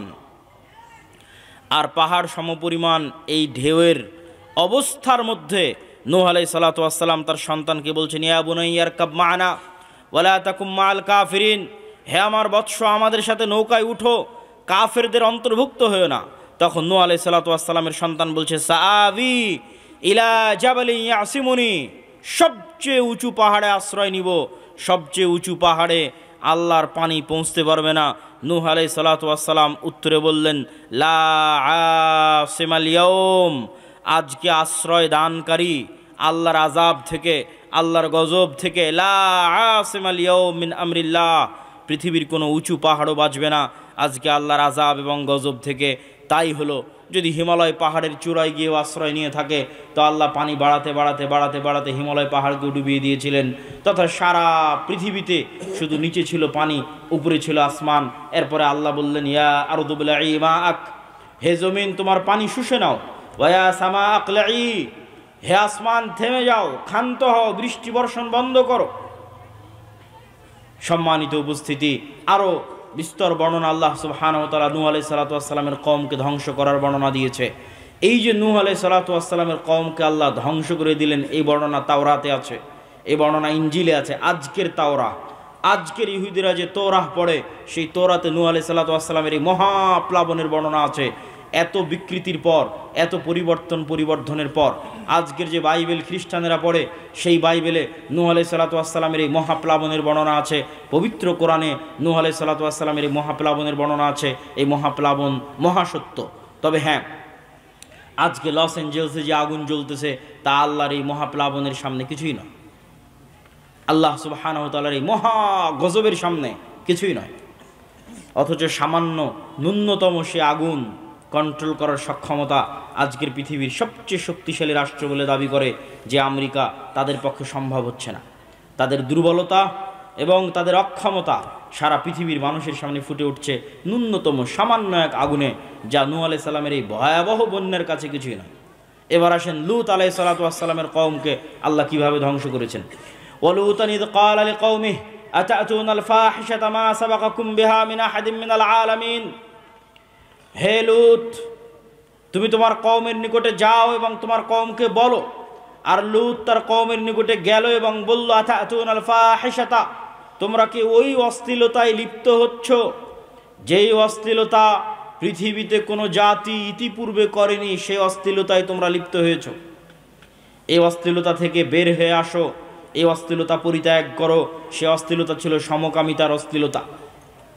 সম্মানিত উপস্থিতি, লূত আলাইহিস সালাতু ওয়াস সালাম যখন এই দাওয়াত তাদেরকে প্রদান করলো, তখন তারা লূত আলাইহিস সালাতু ওয়াস সালামকে কি উত্তর দিয়েছিল জানেন? ফামা কানা জওয়াব কওমিহি ইল্লা আন ক্বালু আখরিজু আলা লূতিন মিন ক্বরিয়াতিকুম ইন্নাহুম উনাসুন ইয়াতাতাহহারুন। লূত, তুমি যখন এতই পবিত্র, লূত তুমি যখন এতই পবিত্র আর আমরা যখন এতই অপবিত্র, আমাদের সাথে তোমার থাকার দরকার নাই। তুমি আমাদের এলাকা, আমাদের গ্রাম ছেড়ে বেরিয়ে পড়ো, আমাদের গ্রাম থেকে বেরিয়ে যাও। যদি তুমি তোমার দাওয়াতি কাজ বন্ধ না করো, আমরা তোমাকে আমাদের গ্রাম, আমাদের এলাকা ছাড়তে বাধ্য করব। আল্লাহর আযাব এবং আল্লাহর গজব আসার সময় হয়ে গেল। আল্লাহর আযাব এবং গজব আসার যখন সময় হলো, আল্লাহ ফেরেশতা পাঠালেন। ফেরেশতা গেল মেহমান হিসেবে ইব্রাহিম আলাইহিস সালাতু ওয়াস সালামের নিকটে। ধারাবাহিক আল্লাহ সুবহানাহু ওয়া তাআলা এই ঘটনা পবিত্র কোরআনে বর্ণনা করেছেন। ফেরেশতা যখন ইব্রাহিম আলাইহিস সালাতু ওয়াস সালামের নিকটে গেল, তখন ইব্রাহিম আলাইহিস সালাতু ওয়াস সালাম ভয় পেয়ে গেলেন। ফেরেশতারা বলছে, ভয়ের কোনো কারণ নাই। ইন্না নুবাশশিরুকা বিগুলামিন, আমরা আপনাকে এক সৎ সুসন্তানের সুসংবাদ দিতে এসেছি আর ধ্বংসের বার্তা নিয়ে এসেছি কওমে লূতের জন্য। ইব্রাহিম আলাইহিস সালাতু ওয়াস সালাম আশ্চর্য হয়ে বললেন, সেখানে যে লূত আছে, তোমরা ধ্বংসের বার্তা নিয়ে এসেছো কওমে লূতের জন্য, কিন্তু সেখানে যে লূত আছে আলাইহিস সালাতু ওয়াস সালাম, তখন ফেরেশতারা বললেন, তাকে উদ্ধার করে নেওয়া হবে, তাকে বাঁচিয়ে নেওয়া হবে। এই ফেরেশতা দলই মেহমান হিসেবে লূত আলাইহিস সালাতু ওয়াস সালামের নিকটে গিয়ে উপস্থিত হলো। লূত আলাইহিস সালাতু ওয়াস সালাম প্রথমে বুঝতে পারেননি যে তারা আল্লাহ সুবহানাহু ওয়া তাআলার মেহমান, তারা আল্লাহ সুবহানাহু ওয়া তাআলার ফেরেশতা, এটা তিনি বুঝতে পারেননি। তো ফেরেশতাগণ যখন লূত আলাইহিস সালাতু ওয়াস সালামের দরবারে গেছে, তখন সুন্দর, সুদর্শন, কিশোর, যুবক বয়সের, পূর্ব মুহূর্তের বয়সের আকৃতি ধারণ করে গেছে। তৎকালীন সেই জাতির জঘন্য লোলুপ দৃষ্টি তখন এই ফেরেশতাদের উপর পড়ে এবং তারা লূত আলাইহিস সালাতু ওয়াস সালামের নিকটে চায় যে তুমি তাদেরকে আমাদের হাতে উঠিয়ে দাও। তখন লূত আলাইহিস সালাতু ওয়াস সালাম বলেন, আলাইসা মিনকুম রাজুলুর রশীদ, তোমাদের মধ্যে কি একজনও পবিত্র মানুষ নাই? হায় আফসোস, তোমাদের মধ্যে একজনও কি পবিত্র মানুষ নাই? আমি ইলা রুকনিন শাদীদ, আমি মহাশক্তিশালী আল্লাহর আশ্রয় প্রার্থনা করছি। তোমাদের সামনে, তোমাদের মাধ্যমে আজ আমার মেহমানেরা অপমানিত হবে। এই অপমান হওয়া থেকে আমি আল্লাহর দরবারে আশ্রয় প্রার্থনা করছি। যখন লূত আলাইহিস সালাতু ওয়াস সালামকে এরকম চিন্তিত দেখলেন ফেরেশতারা, তখন ফেরেশতারা বললেন, ইয়া লূত ইন্না রাসূলু রাব্বিক, আরে আমরা তো আপনার প্রতিপালকের পক্ষ থেকে পাঠানো ফেরেশতা। লা ইয়াসিলু ইলাইক, এরা আপনার এবং আমাদের কোনো ক্ষতি করতে পারবে না। ফাআসরি বিআহলিক বিকিতইম মিনাল লাইল, রাত শেষ হওয়ার পূর্বেই আপনার পরিবার নিয়ে, মুমিনদের নিয়ে এই এলাকা ত্যাগ করেন। ফাআসরি বিআহলিক বিকিতইম মিনাল লাইল, রাত শেষ হওয়ার পূর্বে এই এলাকা ত্যাগ করেন। ওয়ালা ইয়ালতাফিত মিনকুম আহাদ, আপনাদের মধ্যে কেউ যেন পিছন ফিরে না তাকায়। ইল্লা ইমরাতাক, তবে আপনার স্ত্রীকে সাথে নিয়ে যেতে পারবেন না। মুসিবুহা মা আসাবাহুম, আল্লাহর গজবের শিকার সেও হবে। ইন্না মাউইদাহুমুস সুবহ, আপনার এই জাতির ধ্বংস হওয়ার সময় সকাল। আলাইসা সুবহু বিকরিব, সকাল কি অতি নিকটে নয়? অতএব সকাল হওয়ার পূর্বে এই এলাকা ত্যাগ করেন। লূত আলাইহিস সালাতু ওয়াস সালাম সকাল হওয়ার পূর্বেই তড়িঘড়ি করে এলাকা ত্যাগ করলেন। তার স্ত্রী থেকে গেল। আল্লাহ সুবহানাহু ওয়া তাআলা কোরআন মাজিদে বর্ণনা করছেন, ফালাম্মা জা আমরুনা জাআলনা আলিয়াহা সাফিলাহা, যখন লূত ওই শহর ও এলাকা ত্যাগ করলো, তখন আমি আল্লাহ ওই শহরের উপর সাইড করে দিলাম নিচে, আর নিচের সাইড করে দিলাম উপরে। জাআলনা আলিয়াহা সাফিলাহা, পুরো শহরকে উল্টিয়ে দিলাম। ওয়ামতারনা আলাইহা হিজারাতাম মিন সিজ্জিল মামদুদ, আর আসমান থেকে বর্ষণ করতে লাগলাম আগুনের পাথর। পুরো শহরকে উল্টিয়ে দিলাম আর আসমান থেকে বর্ষণ করতে লাগলাম অগ্নি পাথর বৃষ্টি। আল্লাহর এই আযাব, এই গজবের সামনে আজকের লস অ্যাঞ্জেলসে যা হচ্ছে কিছুই নয়। আল্লাহ সুবহানাহু ওয়া তাআলা লূত আলাইহিস সালাতু ওয়াস সালামের কওমকে যে ভয়ঙ্কর আযাব ও গজব দিয়ে ধ্বংস করে দিয়েছেন, সেই ভয়ঙ্কর আযাব ও গজবের সামনে আল্লাহর সেই শক্তিশালী মহান আল্লাহ সুবহানাহু ওয়া তাআলার সেই ভয়ঙ্কর আযাব ও গজবের সামনে আজকের আমেরিকার লস অ্যাঞ্জেলসে যা চলতেছে তা ন্যূনতম, তা অতি সামান্য, তা অতি নগণ্য। চলেন আল্লাহ সুবহানাহু ওয়া তাআলা তারপরের জাতির ধ্বংসের বর্ণনা দিচ্ছেন, তা হচ্ছে আদ জাতি। এগুলো প্রত্যেকটা আল্লাহ কোরআনে বর্ণনা দিয়েছে, আর আমি শুধু কোরআনের আয়াত করছি আর অনুবাদ করছি। ওয়া ইলা আদিন আখাহুম হুদ, আদ জাতির নিকটে নবী করে পাঠিয়েছি হুদ আলাইহিস সালাতু ওয়াস সালামকে। ক্বালা ইয়া কওমি ইবুদুল্লাহ মা লাকুম মিন ইলাহিন গায়রুহ। হুদ তার জাতিকে লক্ষ্য উদ্দেশ্য করে বলল, হে আমার কওম, আল্লাহর ইবাদত করো। মা লাকুম মিন ইলাহিন গায়রুহ, আল্লাহ ব্যতীত পৃথিবীতে ইবাদতের যোগ্য কেউ নাই। আফালা তাত্তাকুন, তোমরা কি আল্লাহকে ভয় করো না? যদি তোমরা আল্লাহ ব্যতীত অন্য কারো ইবাদত করো অথবা আল্লাহর ইবাদতকে মেনে না নেও, তাহলে আল্লাহর গজবের তোমরা শিকার হবে। ইন্নী আখাফু আলাইকুম আযাবা ইয়াউমিন আযীম, আমি ভয় পাচ্ছি যে আল্লাহর আযাব এবং আল্লাহর গজব তোমাদেরকে ঘিরে ধরবে। তো নূহ আলাইহিস সালাতু ওয়াস সালামের কওম আর লূত আলাইহিস সালাতু ওয়াস সালামের কওমের চেয়ে আদ জাতি ছিল বিপরীত, ব্যতিক্রম। কি বিপরীত, কি ব্যতিক্রম? আদ জাতির উত্তর দেখেন, আদ জাতির উত্তর আল্লাহ কোরআনে বর্ণনা করছে। অকালু মান আশাদ্দু মিন্না কুওয়া, যখন হুদ আলাইহিস সালাতু ওয়াস সালাম আদ জাতিকে বললেন আল্লাহর গজব আসতে পারে, আদ জাতি উত্তরে বলল মান আশাদ্দু মিন্না কুওয়া, আজকের পৃথিবীতে আমাদের চেয়ে শক্তিশালী এমন আছে কে যার ভয় তুমি আমাদেরকে দেখাও? মান আশাদ্দু মিন্না কুওয়া, আজকের পৃথিবীতে আমাদের চেয়ে শক্তিশালী কেউ নাই, কিসের গজবের ভয় দেখাও, কিসের আযাবের ভয় দেখাও? তৎকালীন বিশ্বের সবচেয়ে শক্তিশালী জাতীয় রাষ্ট্র তৈরি করেছিল আদ সম্প্রদায়, সবচেয়ে উন্নত সভ্যতা তৈরি করেছিল আদ সম্প্রদায়, সবচেয়ে উন্নত প্রযুক্তি তৈরি করেছিল আদ সম্প্রদায়। সে উন্নত প্রযুক্তি, উন্নত সভ্যতা, জ্ঞান বিজ্ঞানের সর্বোচ্চ শিখরে পৌঁছে গিয়ে আদ জাতি অহংকার বশত দাবি করেছিল মান আশাদ্দু মিন্না কুওয়া, আজকের পৃথিবীতে আমাদের চেয়ে এমন শক্তিশালী কে আছে যার আযাব এবং যার গজবের ভয় তোমরা দেখাও? আল্লাহ উত্তরে বলছেন, আওয়ালাম ইয়ারাউ আন্নাল্লাহা আল্লাযী খালাকাহুম হুয়া আশাদ্দু মিনহুম কুওয়া, তারা কি জানে না যে তারা জ্ঞানে বিজ্ঞানে প্রযুক্তিতে শক্তিতে সভ্যতায় সক্ষমতায় উন্নতির সর্বোচ্চ শিখরে যদি পৌঁছে যায়, মানব জাতি যত শক্তিশালী হওয়া সম্ভব, যত উন্নত প্রযুক্তির হওয়া সম্ভব, তার সর্বোচ্চ লেভেলে যদি পৌঁছে যায়, তবুও তারা আল্লাহর সৃষ্টি জীব আর আল্লাহ তাদের সৃষ্টিকর্তা। আল্লাহ বলছেন, আদ জাতিকে লক্ষ্য করে আল্লাহ বলছেন, তারা যত শক্তিশালী হোক এই লেভেল তো ভাঙতে পারবে না যে সে সৃষ্টি জীব আর আমি আল্লাহ তার সৃষ্টিকর্তা। এইটা কি ভাঙতে পারে?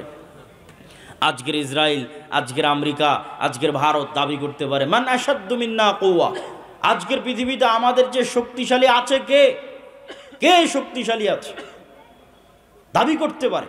কিন্তু আল্লাহ সুবহানাহু ওয়া তাআলা উত্তরে বলছেন, তোমরা শক্তিতে সামর্থ্যে যত সর্বোচ্চ পর্যায়ে পৌঁছে যাও, তারপরও এই লেভেল অতিক্রম করতে পারবে না যে তোমরা হচ্ছে সৃষ্টি জীব আর আল্লাহকে সৃষ্টিকর্তা। তো যিনি সৃষ্টিকর্তা উনি কি সৃষ্টি জীবের চেয়ে শক্তিশালী নন?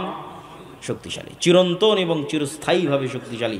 তাহলে আদ জাতির এই গর্ব এবং এই অহংকারকে আল্লাহ সুবহানাহু ওয়া তাআলা এবার ধ্বংস করে দিচ্ছেন। ওয়া আম্মা আদুন ফাউহলিকু বিরিহিন সরসরিন আতিয়া, আমি আদ জাতিকে ধ্বংস করে দিলাম ভয়ঙ্কর প্রচণ্ড ঝড় বাতাস, যেই ভয়ঙ্কর প্রচণ্ড ঝড় বাতাস প্রবাহিত থেকেছে 1 সপ্তাহ যাবৎ। বিরিহিন সরসরিন আতিয়া, আর সেই ভয়ঙ্কর ঝড় বাতাসের অন্যতম আরেকটি বৈশিষ্ট্য হচ্ছে সে বাতাস ছিল প্রচণ্ড ঠান্ডা, প্রচণ্ড ঠান্ডা ভয়ঙ্কর ঝড় বাতাস যেই দিক দিয়ে গেছে সেই দিক দিয়ে গোড়া কাটা খেজুর গাছের মতো পড়ে গেছে। কি মানুষ, কি বিল্ডিং, কি দালান কোঠা, কি গাছপালা, বাতাসের তেজ যেদিক দিয়ে গেছে সেদিক দিয়ে গোড়া কাটা খেজুর গাছের ময়নায় পড়ে গেছে। আল্লাহ সুবহানাহু ওয়া তাআলা এই আযাব এবং গজবের বর্ণনা পবিত্র কোরআন মাজিদে দিয়েছেন যে তিনি আদ জাতিকে এইভাবে ধ্বংস করেছেন। এবার সামুদ জাতি, সামুদ জাতিকে আল্লাহ সুবহানাহু ওয়া তাআলা কিভাবে ধ্বংস করলেন? আল্লাহ সুবহানাহু ওয়া তাআলা পবিত্র কোরআনে বলছেন, ওয়া ইলা সামুদ আখাহুম সালেহ, সামুদ জাতির নিকটে নবী করে পাঠিয়েছিলাম সালেহকে। আদ জাতির নিকটে নবী করে পাঠানো হয়েছে হুদকে। কওমে নূহের নিকটে নবী করে পাঠানো হয়েছে নূহকে। কওমে লূতের নিকটে নবী করে পাঠানো হয়েছে লূতকে। আর সামুদ জাতির নিকটে নবী করে পাঠিয়েছি সালেহকে। সালেহ গিয়ে বলল, ইয়া কওমি ইবুদুল্লাহ মা লাকুম মিন ইলাহিন গায়রুহ, হে আমার সম্প্রদায়, আল্লাহর ইবাদত করো। আল্লাহ ব্যতীত পৃথিবীতে ইবাদতের যোগ্য আর কোনো সত্য মাবুদ, সত্য সত্তা নাই। আর আমি সালেহ আল্লাহর নিদর্শন স্বরূপ তোমাদের জন্য নিয়ে এসেছি একটা উটনি, নাকাতুল্লাহ, হাদিহি নাকাতুল্লাহ, এই যে আল্লাহর উটনি নিদর্শন স্বরূপ নিয়ে এসেছি। ফাদারুহা তাকুলু ফি আরদিল্লাহ, এই উটনির তোমরা কোনো ক্ষতি করার চেষ্টা করিও না। যদি এই উটনির ক্ষতি করার চেষ্টা করো, ফায়াখুদাকুম আযাবুন আলীম, ভয়ঙ্কর শাস্তি তোমাদেরকে গ্রাস করবে। আর এই উটনির জন্য কি, বেশি কিছু না। হাদিহি নাকাতুন লাহা শিরবুন ওয়ালাকুম শিরবু ইয়াউমিন মা'লুম, 6 দিন তোমাদের উটনি কুয়াতে পানি পান করবে, আর এই উটনি একদিন কুয়ায় পানি পান করবে। যেই দিন এই উটনি একদিন কুয়ায় পানি পান করবে, সেই দিন এই উটনির এত পরিমাণ দুধ হবে, যেই দুধ নিয়ে সমগ্র সামুদ সম্প্রদায়, আত্মীয় স্বজন, পাড়া প্রতিবেশী, গরু ছাগল বাছুর পশু প্রাণী মিলে সেই দুধ দহন করে শেষ করতে পারবে না। এই নিয়ামত আল্লাহ তাদেরকে দিয়েছিলেন, এই নিদর্শন আল্লাহ তাদেরকে দিয়েছিলেন, কিন্তু তাদের অন্তরে অহংকার পেয়ে বসেছিল। তাদের অন্তরে কীরকম অহংকার পেয়ে বসেছিল, আল্লাহ সুবহানাহু ওয়া তাআলা পবিত্র কোরআন মাজিদে তাদের এই বর্ণনা দিচ্ছেন, তাদের এই অহংকারের বর্ণনা দিচ্ছেন। ফাআকারুন নাকাহ ওয়া আতাউ আন আমরি রাব্বিহিম, তারা আল্লাহর এই নিদর্শনকে উপেক্ষা করতো, উটনির পা কেটে নিল। শুধু কি উটনির পা কেটে নিল? উটনির পা কেটে নিয়ে এসে সালেহ আলাইহিস সালাতু ওয়াস সালামকে বলছে, ইয়া সালেহ ইতিনা বিমা তাইদুনা ইন কুনতা মিনাল মুরসালিন। সালেহ, তুমি তো খুব বড় বড় লেকচার দিতে যে এই উটনির ক্ষতি করলে নাকি আল্লাহর আযাব আসবে। নেও, তোমার উটনির পা কেটে দিয়েছে, আল্লাহর আযাব কোথায় নিয়ে আসো। বলেন নাউজুবিল্লাহ। আল্লাহর আযাব তারা নিজেদের জন্য চেয়ে নিল, পরীক্ষায় ফেল করলো। এবার আল্লাহ সুবহানাহু ওয়া তাআলা তাদের আযাবের বর্ণনা দিচ্ছেন পবিত্র কোরআন মাজিদে, যে আল্লাহ সুবহানাহু ওয়া তাআলা তাদেরকে কিভাবে ধ্বংস করেছেন। আল্লাহ সুবহানাহু ওয়া তাআলা তাদেরকে ধ্বংসের বর্ণনা দিতে গিয়ে বলেন, ফাআখাযাতহুমুর রাজফাহ ফাআসবাহু ফি দারিহিম জাসিমিন, আমি সামুদ সম্প্রদায়কে ধ্বংস করেছি বিকট আওয়াজ দিয়ে। কি ভয়ঙ্কর বিকট আওয়াজ!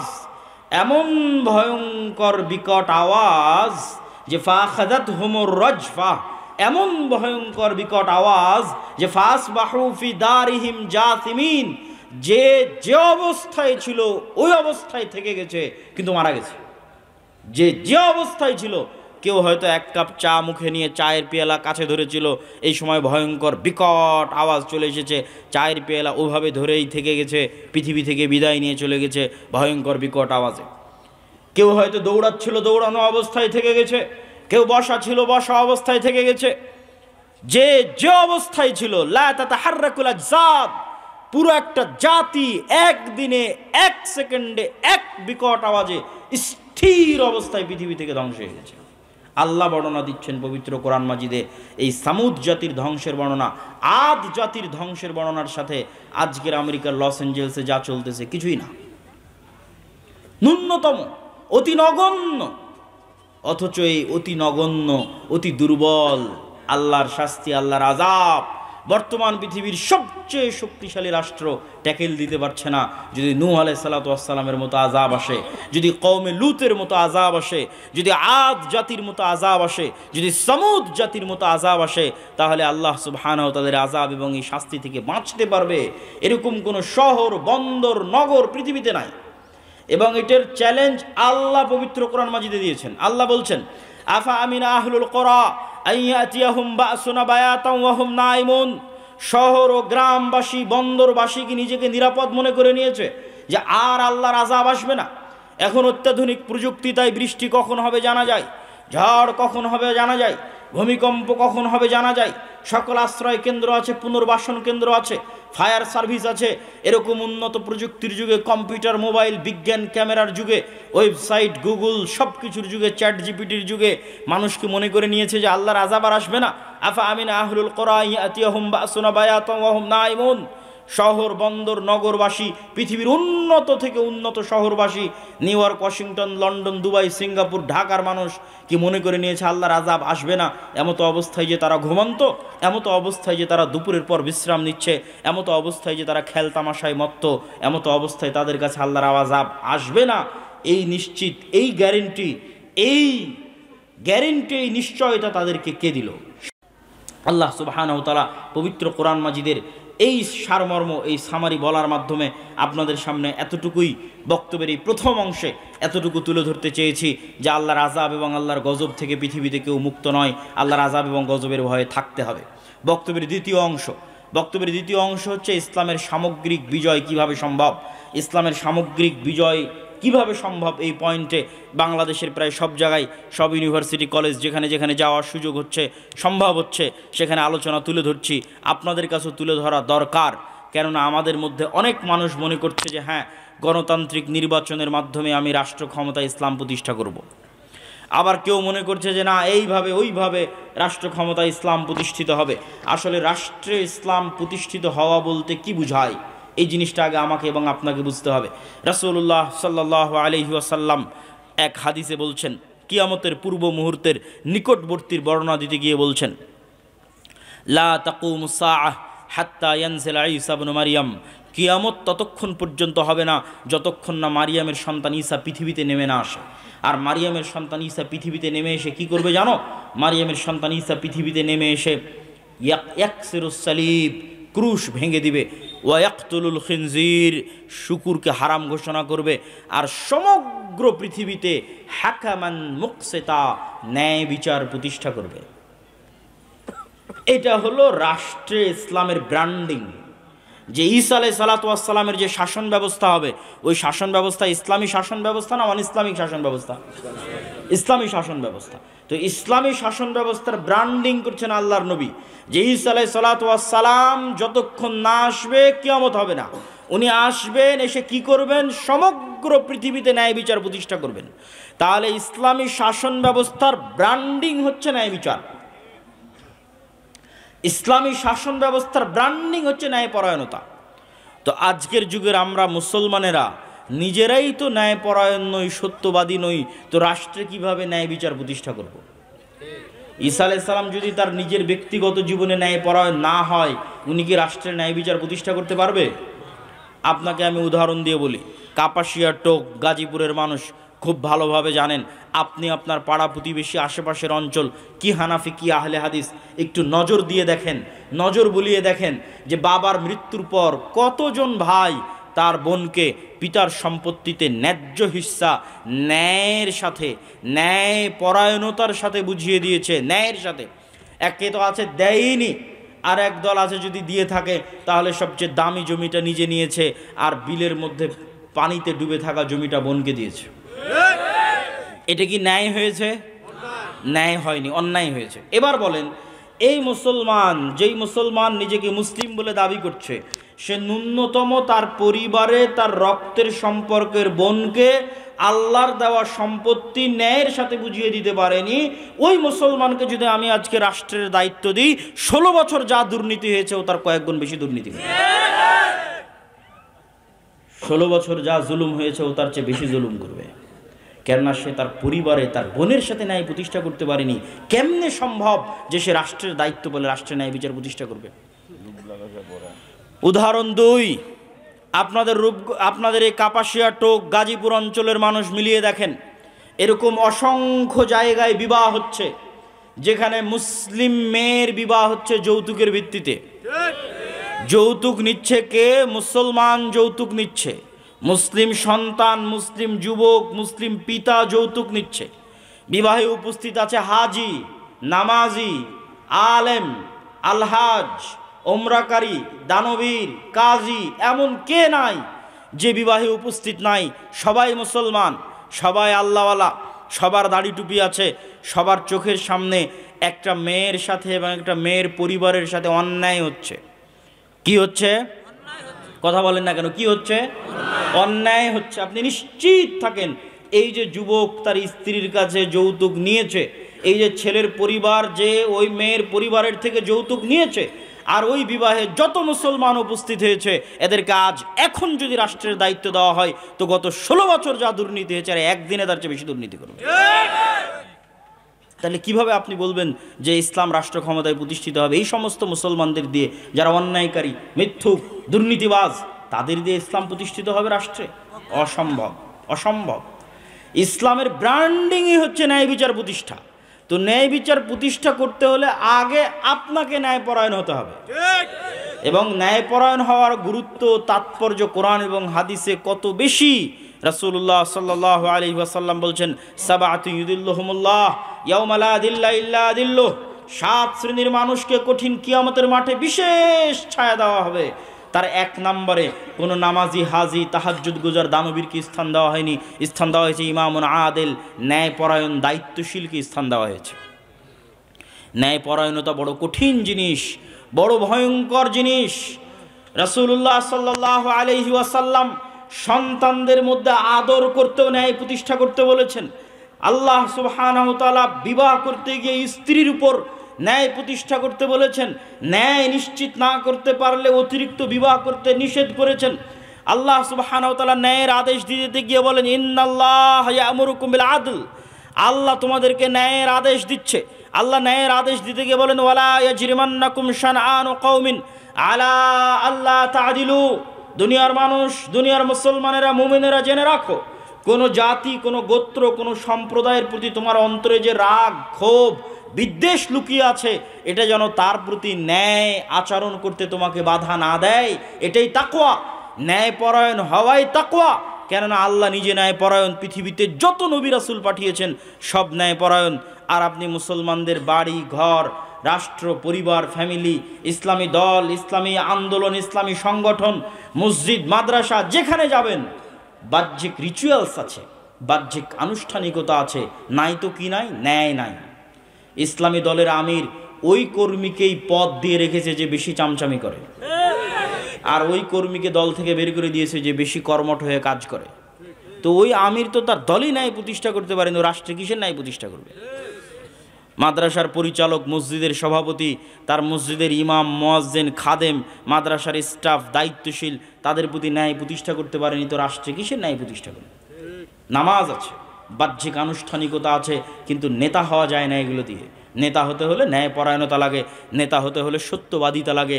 আজকের মুসলমানদের চারিত্রিক অধপতন, মিথ্যা এবং অন্যায়ের দিক থেকে মুসলমানদের চারিত্রিক অধপতন আজ থেকে 1400 বছর পূর্বের মক্কার কাফের মুশরিক কুরাইশদের চাইতে নিম্ন অবস্থায় আছে। আমি বাড়িয়ে বলিনি, দলিল সহ বলতেছি, আজকের মুসলমানদের ব্যক্তিত্ব আবু সুফিয়ান, কাফের মুশরিক অবস্থায় আবু সুফিয়ানের যে ব্যক্তিত্ব ছিল তার চেয়ে নিকৃষ্ট অবস্থায় আছে। আজকের মুসলমানদের ব্যক্তিত্ব আল্লাহর নবীর চাচা আবু তালেবের কাফের মুশরিক অবস্থায় যে ব্যক্তিত্ব, যে শাখসিয়া, যে পার্সোনালিটি, যে ন্যায়পরায়ণতা, যে সত্যবাদিতার উপর প্রতিষ্ঠিত ছিল তার চেয়ে নিম্ন অবস্থায় আছে। আবু সুফিয়ান যখন কাফের অবস্থায়, তখন বাদশাহ হিরাক্লিয়াস আবু সুফিয়ানকে জিজ্ঞেস করছে জেরুজালেমে বসে। জেরুজালেমে আবু সুফিয়ানকে জিজ্ঞেস করা হচ্ছে, বাদশাহ হিরাক্লিয়াস জিজ্ঞেস করছে, না কোনো ফোন আছে, না কোনো ক্যামেরা আছে, না কোনো লাইভ আছে, না কোনো রেকর্ডার আছে, আর আবু সুফিয়ানকে জিজ্ঞেস করা হচ্ছে তার চিরশত্রু সম্পর্কে। অথচ আবু সুফিয়ান একটা কথা তার শত্রু মুহাম্মদ সাল্লাল্লাহু আলাইহি ওয়াসাল্লাম সম্পর্কে মিথ্যা কথা সেই দিন বাদশাহ হিরাক্লিয়াসের দরবারে দাঁড়িয়ে বলেনি। আজকে আপনি আপনার বাংলাদেশের যে কোনো রাজনৈতিক নেতাকে তার বিপরীত রাজনৈতিক দলের নেতা সম্পর্কে জিজ্ঞেস করে দেখেন, যা বলবে 16 আনায় মিথ্যা। কেননা এই গণতান্ত্রিক রাজনীতি টিকেই আছে মিথ্যার উপর। এখানে মিথ্যুক না হলে আপনি রাজনীতি করতে পারবেন না, আর মিথ্যুক কখনো নেতা হতে পারে না। নেতৃত্বের গুণ মুসলমানদের ওখানেই হারিয়ে গেছে।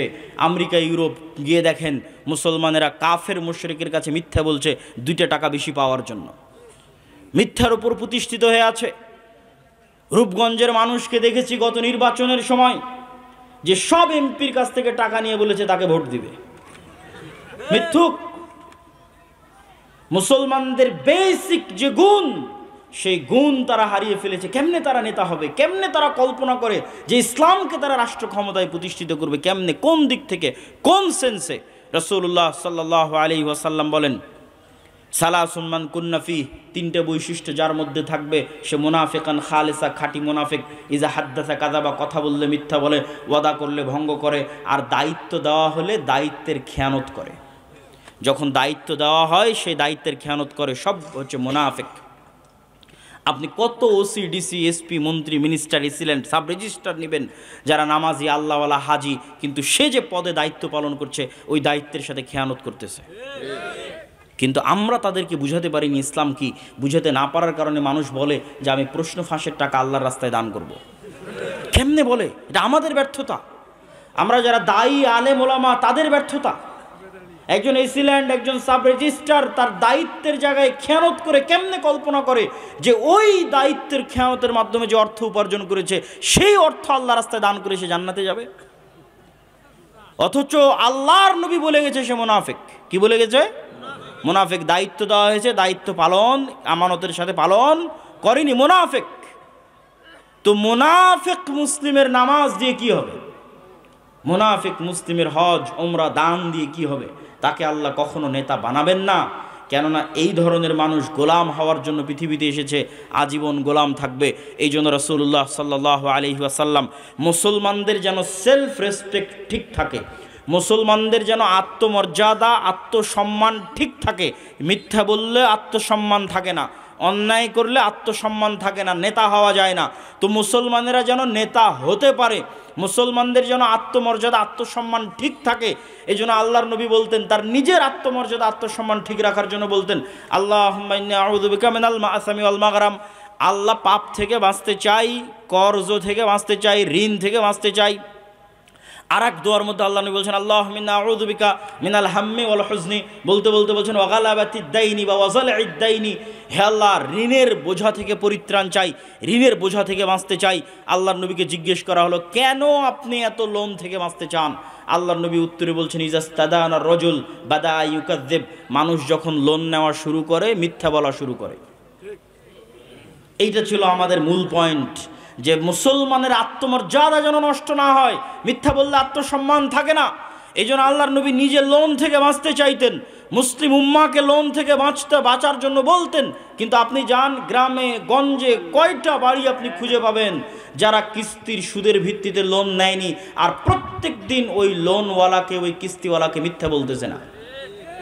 পুরো পরিবার মিলে মিথ্যা বলছে, নিজে মিথ্যা বলছে, স্ত্রীকে মিথ্যা বলাচ্ছে, সন্তানকে মিথ্যা বলাচ্ছে। যেই পুরো একটা পরিবার মিথ্যার উপর গড়ে উঠছে, এই পরিবার রাষ্ট্র ক্ষমতা ইসলাম প্রতিষ্ঠা করবে? এই পরিবার বাংলাদেশকে ভারতের গোলামি থেকে মুক্তি দিবে? অসম্ভব।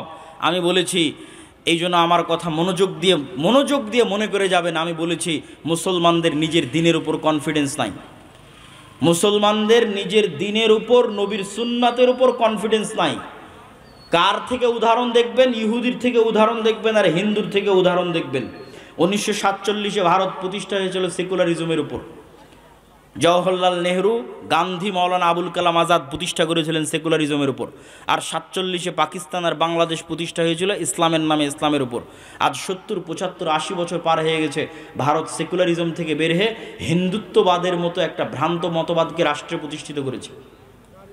আর মুসলমানেরা পাকিস্তান আর বাংলাদেশের মতো মুসলিম রাষ্ট্ররা পাল্লা দিচ্ছে পৃথিবীকে দেখানোর জন্য, দেখো আমি কত বড় সেকুলার, আমি কত বড় ধর্মবিদ্বেষী, দেখে যাও আমাকে, কত বড় সেকুলার, আমাকে চিনে যাও, আমাকে একটু দাম দাও, মূল্যায়ন করো।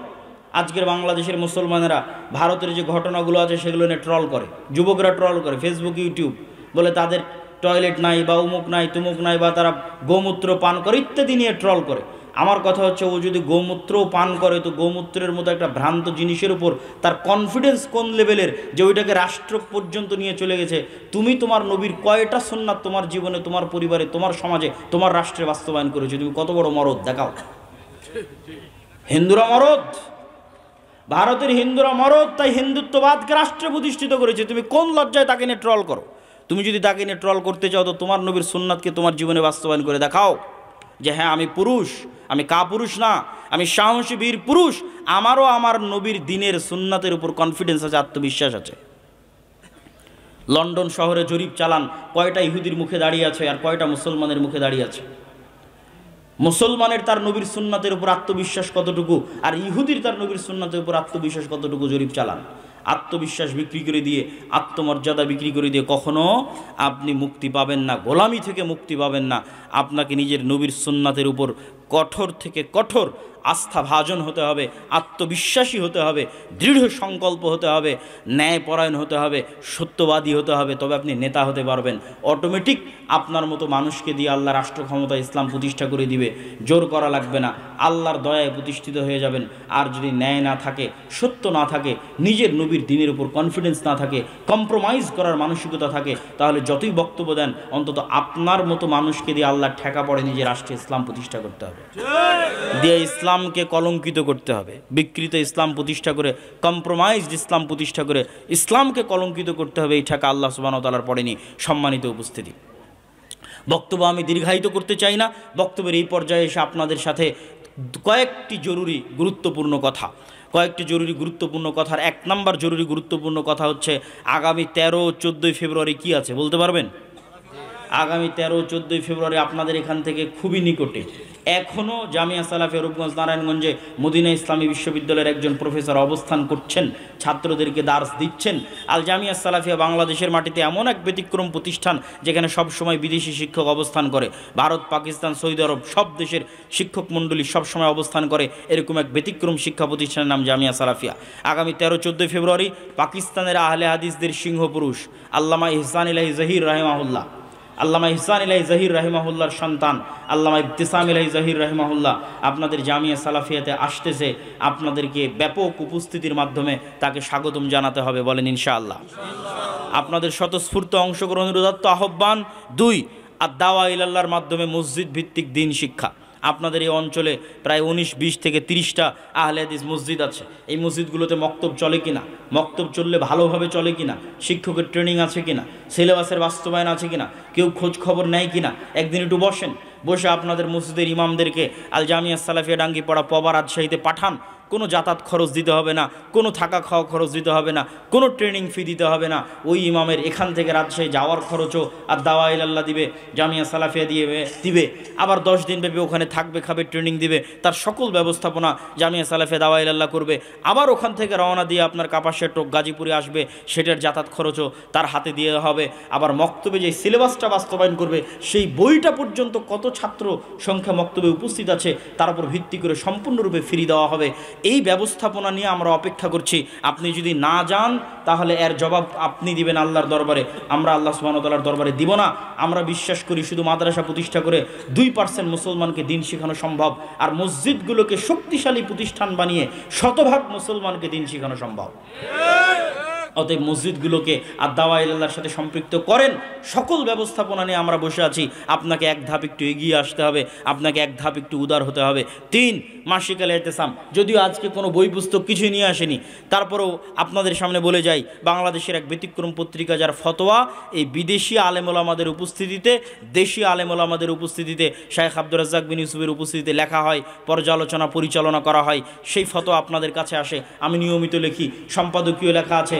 এই মাসের সম্পাদকীয় আছে দামেস্ক বিজয়ের উপর, যে দামেস্কের ঘটনা কিছুক্ষণ আগেই বললাম, যে ঈসা আলাইহিস সালাতু ওয়াস সালাম বললেন যে তিনি যতক্ষণ কিয়ামত হবে না, যতদিন ঈসা আলাইহিস সালাম না আসবে, তো এসে কি করবে? ক্রুশ ভেঙে দিবে। কেন ক্রুশ ভাঙবে? ঘটনা পড়ে দেখেন মাসিক আল ইতিসামে। কেন ক্রুশ ভাঙবে?